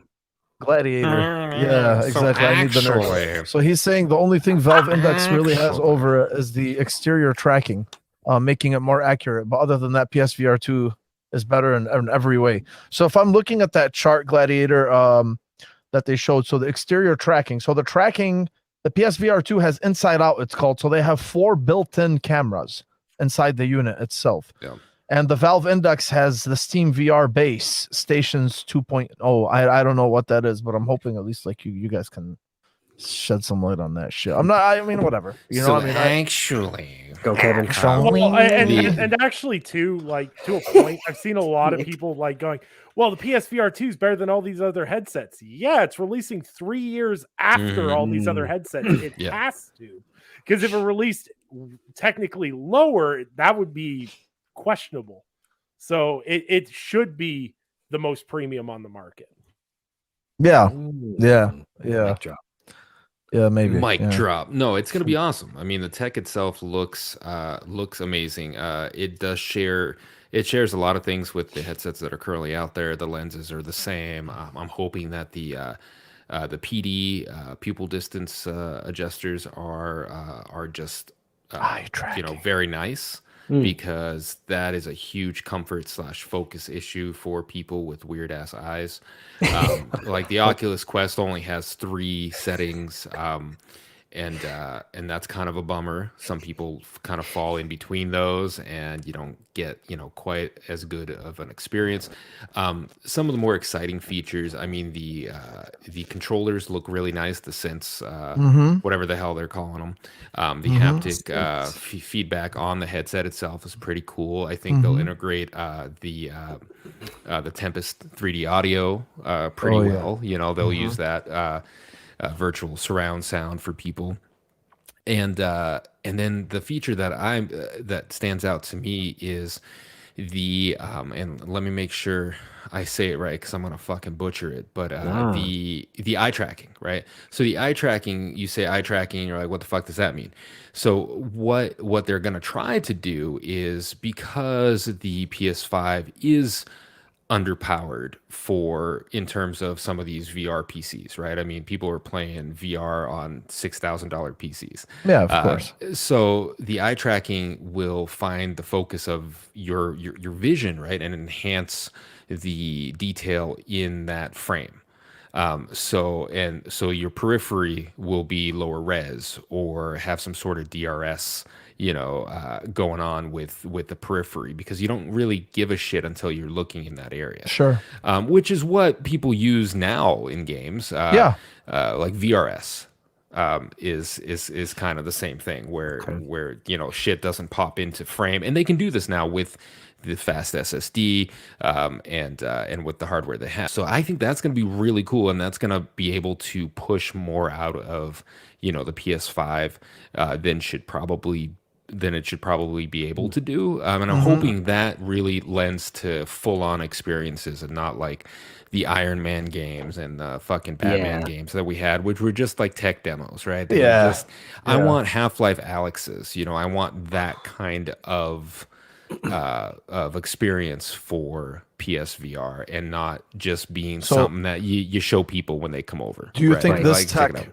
Do you think this tech is going to provide those types of experiences? 'Cause So- I think it can.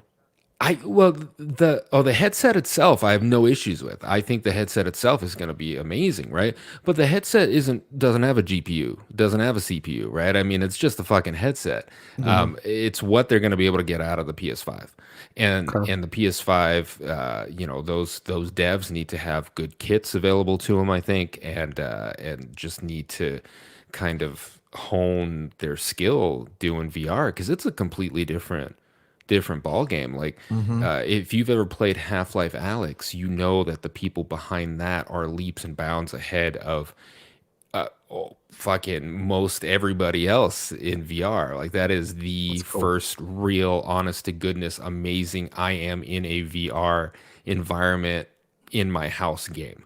Like the Astrobots and the Mosses are cool, but they're also third person, and that lends that's just easier to do than trying to make a full-fledged first person experience Definitely. in VR. Definitely. I'm excited for it. I will get it, assuming the price is kind of out there, right? I mean, nobody knows what this thing's going to cost. To me, considering, like Nick said, it's been several years since any of these other headsets have come to play. So, maybe the tech has gotten a little cheaper, and remember, there's no chip in here, so we don't have a chip shortage problem, really. We might have some visual input output type stuff in there, but it's pretty much a headset that connects via USB, and everything else is going to be done on your PS5.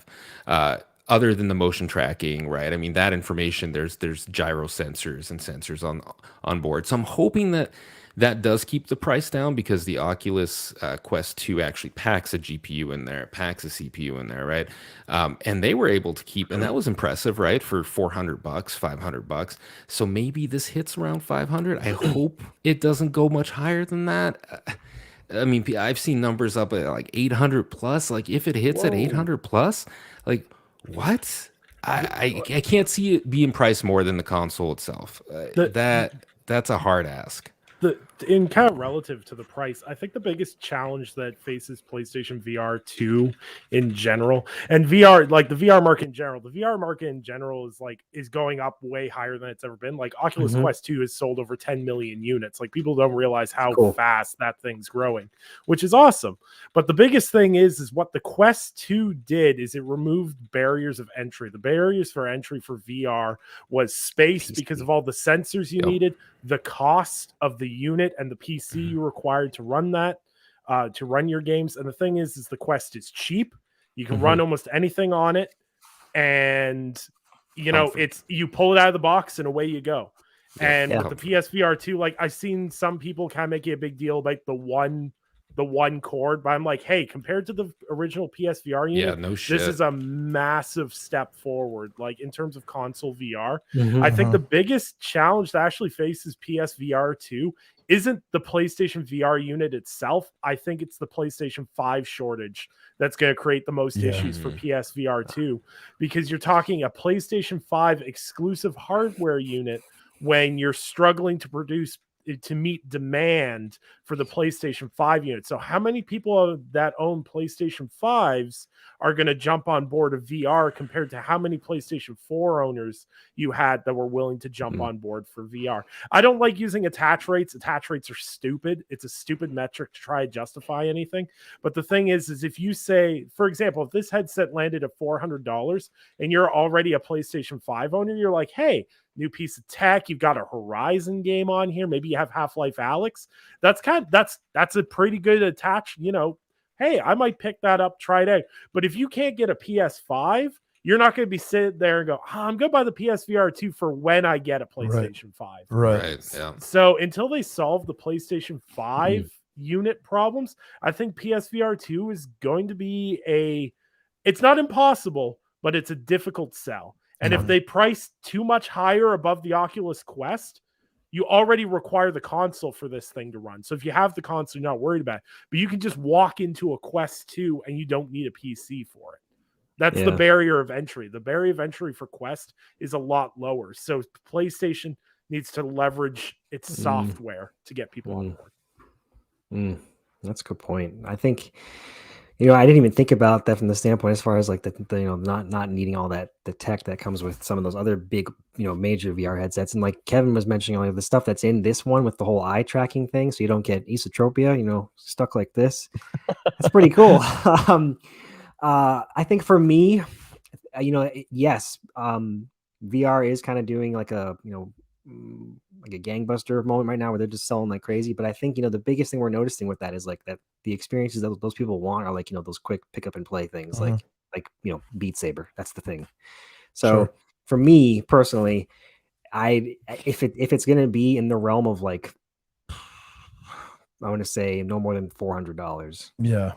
And like even that for me is like a big ask, because like I'm trying to think of like if they can deliver like the experiences that I would like, either, because again, I think that's why VR is doing so well, is because it's those types of experiences that are just really easy to play in like half hour, 45-minute bursts. But if they're looking to deliver like some serious things like Half-Life Alyx or more of whatever that Guerrilla Games Horizon thing's going to be like, then that could be cool. But yeah, I'm not 100% sold on it just yet. I like the novelty of it, but yeah, I'm not quite on board. I want to see more of how this turns out and what they plan on doing. Yeah, because it can't be. It just seems so. For me, it just seems so crazy to throw down another like $400 on something that I'm only gonna use for a fraction of the time on my PlayStation. Yeah, no, I agree with you. That's the only thing. So if they're expecting people to like I think PSVR 2 was $300. That's how much I remember buying it for. And I mean, do I regret it? No. I actually regret not playing more. You know what I mean? But so if they can somehow make it a little bit easier to get into, just the whole setup process and whatnot. The setup process wasn't hard. I know I'm being dramatic, but just less cumbersome, I want to say. So if they can do that, and provide like quality, like exactly what you're saying, like games that are actually worth sitting there for and not like in short bursts, I'm all for that. I'm not really a big fan of like those quick types of, Beat Sabers or whatever. I never got Beat Saber, my wife doesn't play video games, and I'm not going to fucking sit there and by myself. Yeah, exactly. So I thought I remember looking at it. I'm like, hey, this is cool, but I'm not gonna do this alone. Eventually, she comes down and sees me, and I'm like, oh shit, man. Yeah, that's crazy. Speaking of beating off, Mo, the PlayStation users, definitely like their porn based on the Pornhub statistics. Yeah, I So, heard about that. we can definitely, if I they re- opened up Pornhub VR, I'm telling you, man, it I would be. retract my Oh, they statement. will. They'll figure It would something be. out. Actually, Actually, I I think- believe based on my calculations, it would be I a think total Wiley success. said something earlier about that, man. Well, about the porn uh, drives course it tech, did. man. It Yeah. is Yeah, what it oh, is. yeah. it's Well, true. actually, no. Wiley said the oh god. Waifu the games. anime Oh, waifu yes. shit. Waifu. Yeah. Look, Yeah, Dash will be all over that. I'm gonna put this into the ether for PlayStation in case they're listening. Mm-hmm. When you release PSVR 2, regionally price it right for the rest of the goddamn world. Okay, I was so sick. I wanted a PSVR unit so bad, and like the deals they hit in the US, they at one point PSVR was like $199 on a Black Friday deal. In the United States, and on Black Friday, I could go in and buy the exact same unit in Canada for $500. Holy So, shit. if you want to have mass market success with this, please, for the love of God, regionally price your stuff appropriately. Like PlayStation VR is discontinued. My Walmart still has 6 PSVR units because they're bundle packages and they're $700. Mhm. Please, for the love of God, do the pricing right across everywhere, and just do it. Just do it right, please, for the love Yeah. of God. I know I have to pay more because I'm in, Maple Leaf dollars and everything Canadian. else. But, just Maple Leaf dollars. don't Okay. beat me with the DualSense controller because How much maple Yeah. syrup will it take to How buy? many? Well, how many liters of maple syrup per dollar? That becomes the question, right? Now we're talking. Oh shit, man, that's awesome. Yeah, that's cool, man. Mike, where you at, bro? You interested in VR or no? I am interested in VR, but I'm probably not going to get it until it's like exactly what I think it should be, Yeah, which there you is go. like the futuristic movie Yeah. setting or whatever. I just don't feel like VR is. You're not sold on it. Yeah, not yet exactly. I feel like there's a good, a lot of good applications for it when it comes to stuff like learning or art and stuff like that. Video games, like I've seen some stuff online where I'm just like, that would be cool to have, but that experience isn't worth like $500 Sure. to have I it gotcha, one Mike, time exactly. because I wouldn't want that. Like I get it, you can see the guns and like you can have the sword or hold the dude. I've seen some cool stuff like cut skeletons in half. It's pretty cool, but. If you were to ask me though, like, oh well, then what's the full potential of VR? I couldn't tell you though. You know what I mean? So there's just something in there that is just like I feel like it's not. I don't know yet. You know what I mean? So, but yeah, it is interesting, and the more it like gets evolved, and the more it drives up as time goes on, like I feel like it'll get there. You know, I've seen some cool stuff that man, I can't think of it now, but in 2019, I saw this thing that they were doing with VR where they were like drawing in the air. It's that kind of stuff. Drawing in the air, building in the air, like models and stuff like that. To whether it's houses, architecture, or something like that. And that to me intrigued me a lot, and I like that because, you remember when you're a kid and you're like just learning from the teacher, like on the fucking chalkboard, or just that boring style of learning. I feel like VR can implement that fun stuff. Like, oh hey, you can like touch it, turn it. Iron Man, give me exploded view on that. Blah blah blah blah blah. You know what I'm saying? Yeah. So I think there's other applications for it besides just video games. But yeah, I think it'll be cool, and I think as time goes on, it'll be kind of what I expect. Actually, to Mike's point, we actually all our for our heavy equipment operator testing, we actually use VR units to test people across various machines. It's actually That's quite awesome. amusing. It's actually really fun. It's really fun to actually fail the course because you can just absolutely decimate stuff in VR. It's way more fun than it deserves to be. I got something to kind of tail off that, Nick. Okay, so they had this even back in 2010. Okay, so it's like vehicle training for the military. I won't get too deep into it, but basically you walk into this big ass building. They have a real live Humvee, and it's connected by all these wires, and you're inside of a room, and it's a 360 screen all around you.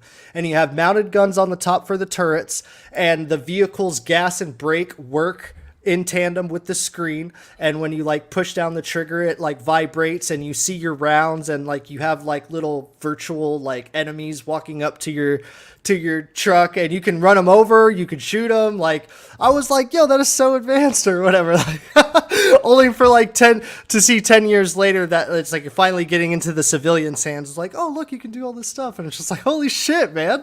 Like, whatever, government stuff. But anyways, yeah, that's funny, man. Government got all the good shit. They keep it all too. They're like, okay, so we've run through this type of technology so long, like we can't really figure anything out for it. Like, let's sell it to the public. Like, okay.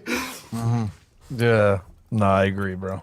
Yeah, we'll see, man. We'll see what they do with it. I agree with you guys. You know, I mean, it's novelty at this point. You know what I mean? So until they can actually make it like, hey, you need this. You know what I mean? So we'll see. Okay, the last thing I wanted to touch on is Splinter Cell, because we never got to talk about Splinter Cell, because we talked about Splinter Cell before when it was rumored to be in development, but now it's confirmed it's a remake. Now, this is what I thought was interesting. This is, I'm pretty sure this is going to be a remake of the first game, right? This is not a remaster. This is a full-fledged remake, and the Snowdrop engine is what they said. So right away, what I love about what they did here is right away they set the tone by saying, this is Matt West, one of the creative heads. He said, so as we're building it from the ground up, we're going to update it visually as well as some of the design elements to match player comfort and expectations. And we are going to keep it linear like the original games, not make it open world.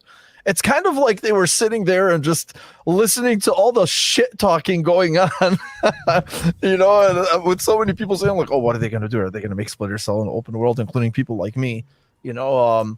And they actually addressed that right away, just in the announcement, you know, for the remake. So I don't know what the one cool thing, you know, I know this is early. I know this is way too early to be saying anything, considering we only have a reveal, because right now all we have to go off of is what these people are saying. But this is like giving me shades of what the developers of like the Dead Space remake are saying, you know, or kind of like what 343 said with Infinite, you know, how they said like they want to respect the past, but also, you know, put their own flavor in, or, you know, provide something new for the new generation.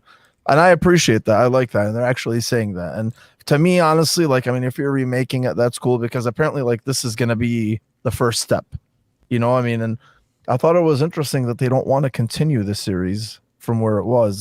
They're just like, fuck it. Let's just start over from the beginning. Let's just go back to the beginning and remake it, you know, kind of like Resident Evil style, you know, or with Dead Space. It's kind of like these people, you know, like, I mean, it's cool to do that, and I wonder if they're going to actually add to the stories or not, or to, you know, make the narrative different. You know, I mean, I don't want it to just be like a Demon's Souls remake, you know, where it's just visually upgraded and that's it. You know, I mean, to be honest with you, the Splinter Cell games have aged well. Even the old games. Like, if you go back right now and you play like original SC or Pandora Tomorrow or Chaos Theory, they still look good. In backwards compatibility, they honestly don't look too bad at all. Like, they still look good. So, I don't know. We'll see. I was excited to finally see it. I didn't feel like it garnered a lot of fanfare when it was announced, and I think that's just because of the whole NFT thing that's been happening with Ubisoft, and that's a really damn shame, considering that people for so long have been waiting for this announcement, and it just kind of like fizzled out. It's a fucking remake for Splinter Cell. They finally, that day, I'm like, whoa, hold on. They're finally announcing a new Splinter Cell game, and people were like, oh, that's cool. I'm like, really? After so many years of bitching about it, and that is the reaction that we got? Fucking Ubisoft, god damn it. Anyway, Nick, what did you think, man? What are your... I didn't want to bring up this topic because I usually don't like speculation, but at least like we can talk about what we have, you know, in terms of like details or just comparing it to the past or whatever. Like, what do you think would be like a successful formula for them, you know, in this case? Do you think this would work? Stealth game, linear, in today's fucking open world hungry gaming whatever the fuck you want I to call feel it. like this is a test for Ubisoft because they've Yes. heard from us constantly is we want Splinter Cell, we want Splinter Cell. So like, okay, here's Splinter Cell the way you like it. Do you actually buy it? I feel like that's what this remake is for. I feel like that's why they're not trying to do a new title, is because they're like, we don't know what to do with a new title. We'll And remake Prince of Persia. something we've done. Well, and see, you want to know why people aren't excited for the Splinter Cell? It's not only the NFT thing. Is that Prince of Persia remake they showed off? They're like, hey, here's a Prince of Persia remake. And Yeah. people are like, that's a remake? It Yeah. looks worse than the original game. And then they're like, it's delayed indefinitely. Sorry. Yeah. Whoops. Yeah. That's the lack of confidence in Ubisoft is why this remake didn't get the hubbub that it should have, because it felt like Ubisoft has done repeatedly really shitty things, and now they're like, oh hey guys, we remembered Splinter Cell now. Yeah. You know that game we shoehorned into a mobile game and tried to sell skins in a free-to-play game we're trying to release? You remember that battle royale? They're grasping at any straw they can to try to stay relevant, because they've got Skull and Bones that's vaporware. They have Beyond Good and Evil 2 where the creative director left, and that's vaporware. And they are basically at the point right now where they're selling Assassin's Creed DLC. That's their next 2-year plan, is Assassin's Creed DLC. So they're trying to find anything to keep people on board with their games and buying their subscription service. And Splinter Cell is kind of that thing, because, people have been crying for this game for a long, long time. They teased it in Wildlands. This has been wanted for so long, but they wait until the absolute last moment to actually do something with it. And I think the biggest reason so many people aren't excited about this, and this is why I'm not particularly excited about this, is they're just getting started. So you're probably going to end up waiting 3 years before you see this game. Oh yeah. So you're talking like 2025, 2026. Mm-hmm. What's the Splinter Cell remake going to look like in 2025, 2026? Yeah. And as you said too, I think a big part of it, like you said, Splinter Cell's kind of aged really well. Mhm. Like you can go play it on Xbox backwards compatibility. If you really have that itch, you can go play it. And I don't know, they've got challenges ahead. And like, so many people make it seem like everyone wants Ubisoft to sink. I don't want them to sink. I want them to get back to making the games that I fell in love with them making. I like Assassin's Creed can be this massive RPG, but not every game needs to be a massive 100-hour time sink. Give me that 20-hour, 15-hour Splinter Cell game. I'll buy your game. $60, Dude, $80. I'll do the Mo double dip, I'm so where I have there. the physical copy wrapped on my shelf and buy the digital copy. If you do that, you honestly nailed it on the head, bro. I swear to God, as much shit as I talk about Ubisoft, I don't want them to fucking fail. I just want them to go back to what they used to be. You know, like they used to innovate, man. They used to fucking most of my favorite franchises were from Ubisoft. You know, and I'm talking like, I know I'm a fucking boomer, right? But I'm talking like 15, 20 years ago. Splinter Cell, Ghost Recon, all those, everything that really made them what they are today. And they kind of just, it's dog shit now. Like they bastardized them all. And that's what I want. Like just make these worthwhile again. Don't fucking, I don't want to retread these conversations, you know what I mean? But yeah, you nailed it on the head, man. Honestly. Jordan, were you going to say something? I was just gonna say, like, I was just going through their catalog of games, and literally like the last time we had I hadn't realized how long it had been. Just looking at the years, 2014 was like Assassin's Creed Black Flag, Assassin's Creed Syndicate. Like those are that's before they shifted over to that just massive that was it, bro. That was like that was it. Yes, that was it, man. Rayman, Rayman games. Give me a new Rayman game, please. But anyways, that's beside the point. Splinter Cell. I freaking love Splinter Cell. I was always in the camp of Splinter Cell. Sam Fisher, I'm sorry, Solid Snake or Big Boss or whoever you are, Liquid Snake, Poison Snake, fucking Snake, whatever. Are you talking about Splinter Cell, Jordan? Yeah. Sam Fisher, bro. Sam Fisher, motherfucker, get that shit right. That's why I was saying. That's what I'm saying. I love Sam Fisher, not the whatever iteration of Snake we're talking about here. Coral Snake, Holy shit. Anyways, Ubisoft Toronto, it's gonna be a long time, just like Nick said, because like when they announced this reveal, they were like, "We are hiring." I'm like, Who wants to Mhm. help us make this? I think it's super exciting though. Yeah. And it's No. mostly just because of the fact that we're going back to like the glory days of, like you said, Mo. This is when Ubisoft really kind of captured you, captured me. Mhm. I literally haven't enjoyed. I shouldn't say haven't enjoyed, but like I haven't been grasped by anything that they've done since those games in 2014. Yeah. So we're talking almost 8 years. Yeah. No, So, I agree. and it is like, Yeah. and it's so like and to like Nick's point, yeah, this could be a litmus test. Like if it doesn't sell very well, maybe that'll kind of encourage them, like, okay, we're not going to take risks like this anymore. We're going to keep pushing So- our gas stuff. And So to piggyback off of that, okay, Yeah. if this is a very well made game, Yeah. let's just say it's very well made, right, and it Mhm. doesn't sell well, I will never fucking complain again. And you can record today's fucking It's day. fair. Yeah, I will that's fair. never ever complain again, because then it'll be on the fucking fans and the gamers. Yeah. It will not be on them. We Yeah. bitched for so many years, they finally brought it.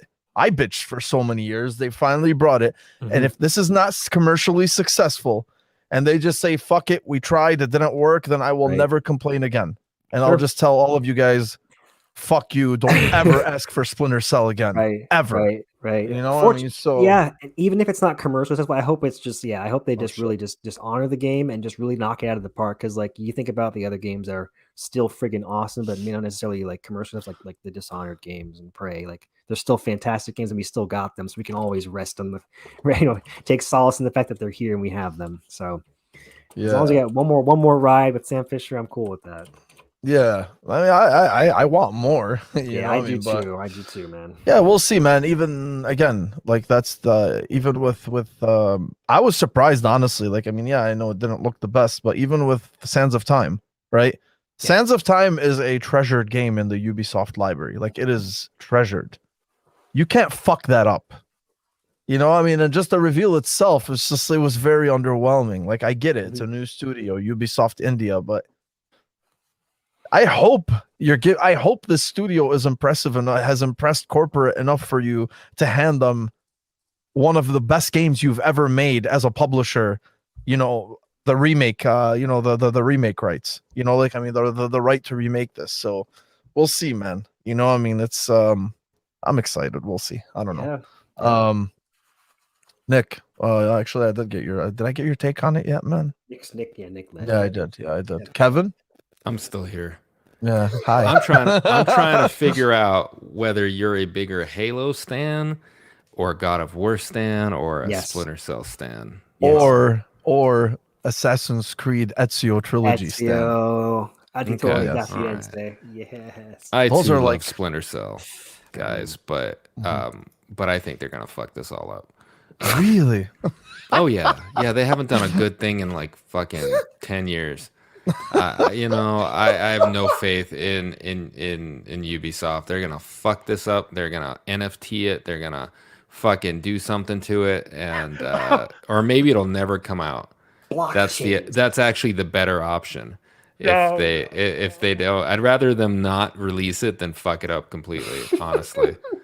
But in case they somehow manage to stop fondling their employees and actually pump out a good game, I hope that they do it justice. I really would love to see the start of something good and not just be a one and done, because I think Splinter Cell is timeless. And I think things, just like my kid who's 13 is wearing fucking mom jeans now, I think things cycle in and cycle out, right? So I think that now's a good time, or in 2-3 years is a good time for a Splinter Cell game in that capacity. I don't think that good games necessarily just go out of style. They need to adapt a little, right? They need to morph a little, but they don't need to be something that they're not in order to succeed. I mean, this has been proven with like roguelites, and those are what they are, right? And they've been doing quite well.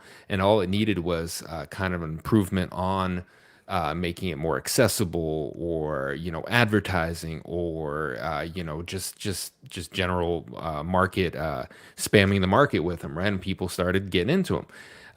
And I think the same thing can go for something like Splinter Cell. It's just classic, and I don't think those things die. I mean, look at Nintendo. They basically fucking do the same shit every year, and those things sell like fucking hotcakes. So I would love to see them do Splinter Cell, but everything I've played from them, everything they've done has been mediocre at best, okay-ish maybe at best, and nothing has really impressed me. Like they've just devastated me with games like The Division and what happened to that, and Assassin's Creed and what it's turned into. I don't even fucking know what that game is anymore. Like it doesn't know what it is anymore. And Far Cry is probably the only game that's like still okay to me. They're experimenting with a lot of different things, and this is not the time to experiment. Do Splinter Cell the way it's been done. Go back to the basics, and just make a good fucking narrative driven Splinter Cell game that's like 40 hours max, and leave it the fuck alone. I don't need side missions. I don't need an open world map. I need someone to just fucking hold my hand. I want to assassinate some bitches. I want to hang off some pipes. I want to hear my fucking night vision go on and off. I want to double tap dudes in the head, strangle them with fucking wires and shit, and just finish the game and make it worthwhile. Like make it something cool. Make it impactful, right? Make Sam Fisher fucking die, or make his daughter fucking die, or make something happen that makes me not forget this game. I don't know. That's kind of where I'm at with this. Yeah, maybe. Yeah, Look, beautiful point, Kevin. And honestly, you look at what they did with the Hitman trilogy, that could be Splinter Cell right now. Right. Because they changed their formula a bit. They did. And they made the But it's still Hitman. It's still Hitman. It is still Hitman. Strangling the hell out of dudes, punching dudes with frying pans, all sorts of fun stuff. But like suitcases. Yeah, suitcase. Like you got the heat-seeking suitcase of death. Like, the thing is like you can absolutely change a franchise, but still keep its core DNA there. And I think Ubisoft has a hard time remembering why people play their core DNA games. The original Assassin's Creed. I remember watching the game preview for Assassin's Creed, the original Assassin's Creed.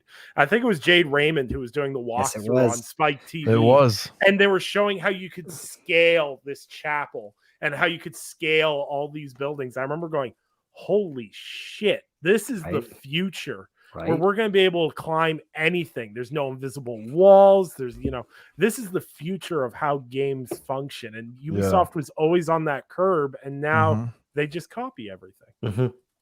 Yeah. No, I agree, man. We could turn this into a fucking hour-long Assassin's Creed conversation, but I'll avoid it, because that's just a topic that grinds my gears. Mike, my son, what's up, bro? You excited for Splinter Cell or what? I know you're a big Metal Gear Solid fan. I'm not sure if you've ever been into, I feel you. You're hitting the mark there, Mo. I actually played Metal Gear Solid like last week. Speaking of,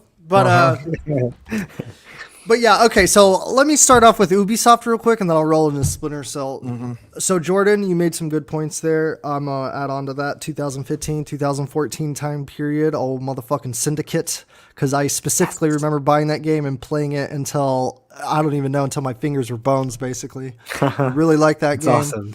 And then when one came out, so this is the time in space where you started to notice video games understanding that players wanted to play the same game mostly, and this is due to like YouTube and Twitch and stuff. They want to stay in the same game so they can stream it, so those same like core audiences like jump in on the stream. Think Warzone. Think battle royales. Like Ubisoft was trying to integrate that type of like keep these players in the game as long as they can, make the gameplay open world, and give them $5 bundles. Because we want $5 bundles, because we know a lot of people play Assassin's Creed, and like that's when they started to do all that kind of shit. That's when the industry, to me, started doing all the that's when microtransactions were like getting really big into like, oh, what the fuck? Like what? Oh, we got to pay for DLC now. We got to pay for this extra shit now. Like that's when that happened, and Ubisoft just took that stick and they just fucking ran with it, bro. They were the fastest guy on the team, apparently, you know. But I feel like they went so far with it that nowadays, like, gamers are catching on, and we're like, oh my god, I don't want to play a Viking, or I didn't even play Valhalla because I did not want to get into a game that was that massive, you know, because I just got done out of Odyssey, didn't like it. I liked Origins or whatever, but I still didn't like how much there was and what, like, that whole vibe of like, oh, you're keeping my ass in this game. Like, you're literally making it limitless, you know, and I'm telling you right now, it's not that good to make it limitless. Like, sure. I don't want whatever you're giving me to be limitless because fuck you, Ubisoft. You know what I mean? You want me to spend $6 just to put a horn on my horse? No, I'm sorry. I'm not doing that. In Assassin's Creed, that's supposed to be historically accurate. Like, that. Okay, anyways. Okay, so for Splinter Cell, though, I mean, if you look at it, it could be opening up for, like, a comeback streak or something like that. And, like, maybe, like, they're going to turn it around or whatever. I'm interested in Splinter Cell because growing up as a kid, it was usually Metal Gear over Splinter Cell. It's not that I didn't like Splinter Cell or nothing like that. I just never got around to it. But I always liked that, like, booyah commercial, you know, with the NVGs and stuff. Pretty fucking sick. And I played some demos and stuff like that. And I appreciate the characters and what they got going for it. I would like it if they did like a kind of like a rehash remake, like, oh, this is the first one. Like, no, we're not going to finish any stories off. They just kind of like reboot the franchise. Like, that's what I would like to see personally, just as like a brand new fan, like with fresh eyes and stuff like that. Like, but if they go the old school way, and I mean, these are just tropes, you know, these are just storytelling tropes that like you've probably seen a million times. You just probably haven't labeled them to know like, oh, I've seen this movie. It has that basic trope where the bad guy's about to lose and then he wins or whatever. You know what I mean? So like, but if they do like, where they bring in the old stuff, like I would like to see him die, honestly, because Michael Ironside is old. Yes. And if he doesn't die, the next game that they come in and they're going to bring in either a Michael Ironside wannabe or they're just going to change his fucking voice like Kiefer Sutherland and Solid Snake, and fans are going to be like, what the fuck is this? Yeah. And so either way, you're in some type of hole there because Michael Ironside, like, sorry, time's against you, my friend. Like, I like you, bro. I like your voice, Michael, and all that shit. But one last run. Yeah, you know, like, and we're gonna start seeing these types of things. Like, dude, I saw the guy who did the Halo voice, like Killtacular, Slayer, that guy. Yeah, I saw some little thing. He says your team sucks. Oh man, it's a good little thing that's going around right now. It's on Cameo. Anyways, that dude is old as fucking dirt too, man. And I'm just like, holy shit! I thought that voice was coming out of a fresh 40-year-old man or whatever like that. But I forgot that how long Halo's been around for like 20 years. You know, so he was probably a fresh 40-year-old when the franchise started. You know, we're crossing into that path where like a bunch of this nostalgia and a bunch of this old stuff is gonna like kind of burn out a little bit because you won't have the proper content to make nostalgia because they're all gonna be fucking dead. And I'm not trying to be like, you know, like not emotional about it or whatever, but that's just the fact of life. You know, time goes on and stuff or whatever. So I feel like that's where, especially if Splinter Cell is another 3 years out, like we said, like I feel you too on that because it's like, I feel like that's how it's with Wolverine as well. Like, it ain't going to be this year or next year maybe, but whatever. We'll see. That's what I would like to see personally. I would like to see freshness or a solid cap on the series into freshness because we're at a time right now where you can't fuck up Splinter Cell. If that makes sense. Yeah. No, I'm with you, bro. You're preaching to the choir, man. You're preaching to the choir. Let me get to a couple of these and then we'll end it here. Diego said, how do we feel about Dying Light 2 taking like 500 hours to complete? We actually brought that up earlier, bro. That's a fucking joke. Yeah. Oh, we were like, if they said main story and side quests is 80 to 90 hours, so then what do you do with the other 400 Yeah. hours? I don't fucking know. Yeah. I have no idea. Fishing missions. It just cuts to Kevin's balcony in the Dominican Republic. That's all. Yes. Yes. Hey, that was some hot balcony action. All right, don't Yeah. hate. Yeah, I'm sure. Fucking guys watching Netflix while on vacation. Yeah. Angel here is like, Ubisoft is weird. At times I really enjoy their games, and I feel they get too much shit. Other times they really annoy me. I lean more into the latter than the former, but yeah. It is weird. I feel like that's a solid statement. That is. He's right. Yeah, Very weird. That's how a lot of people are. I know. Matt here, he's saying Valhalla pissed me off like it did with a lot of people, brother. I ran into more bugs and bullshit than I could handle. Yeah. And Diego tops it off with Ubisoft is a 7 right now at best. That is fine statement right there, my man. Oh yeah. All right.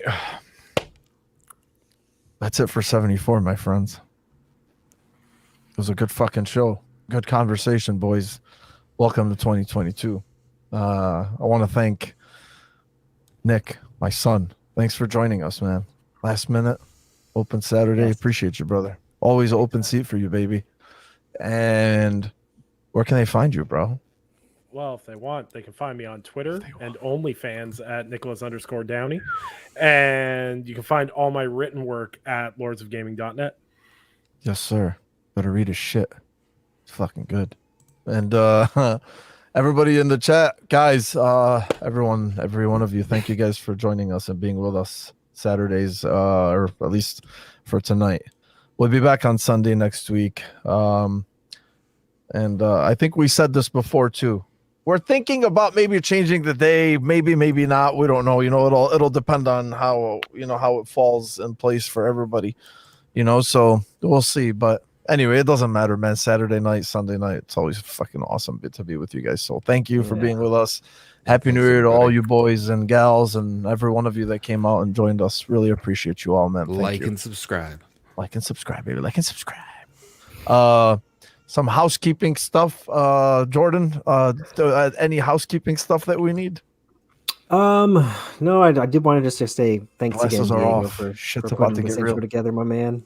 Yeah. Everybody, yes, happy New Year to you all. We are trying to kind of come back and basically just revitalize ourselves for you guys, and we appreciate y'all coming out to be us for us. This is a terrible housekeeping that I'm doing, by the way. But anyways, yes, thanks again, guys. Please like and subscribe. If you like what you're seeing, if you don't like what you're seeing, comment. Reach out to us. We're all on Twitter. Mo's on Twitter all the time. Kevin's in Twitter Spaces 24/7. I'm trying not to. You are. Don't lie. But yeah, we will see you guys next Sunday. Yeah, definitely. Last thing, Gladiator. I'm disappointed I didn't see Mo show off Halo gear. Oh, dude. Look behind He's him. got so much. Uh, It's ridiculous. I can't, bro. I don't even think I can fit it in this fucking frame. So, but yeah. Anyway, guys, thank you again, and I hope you guys have a great weekend, and we'll see you guys next week. And you guys have a good one. Take it easy. God bless. Bye. Later. Bye.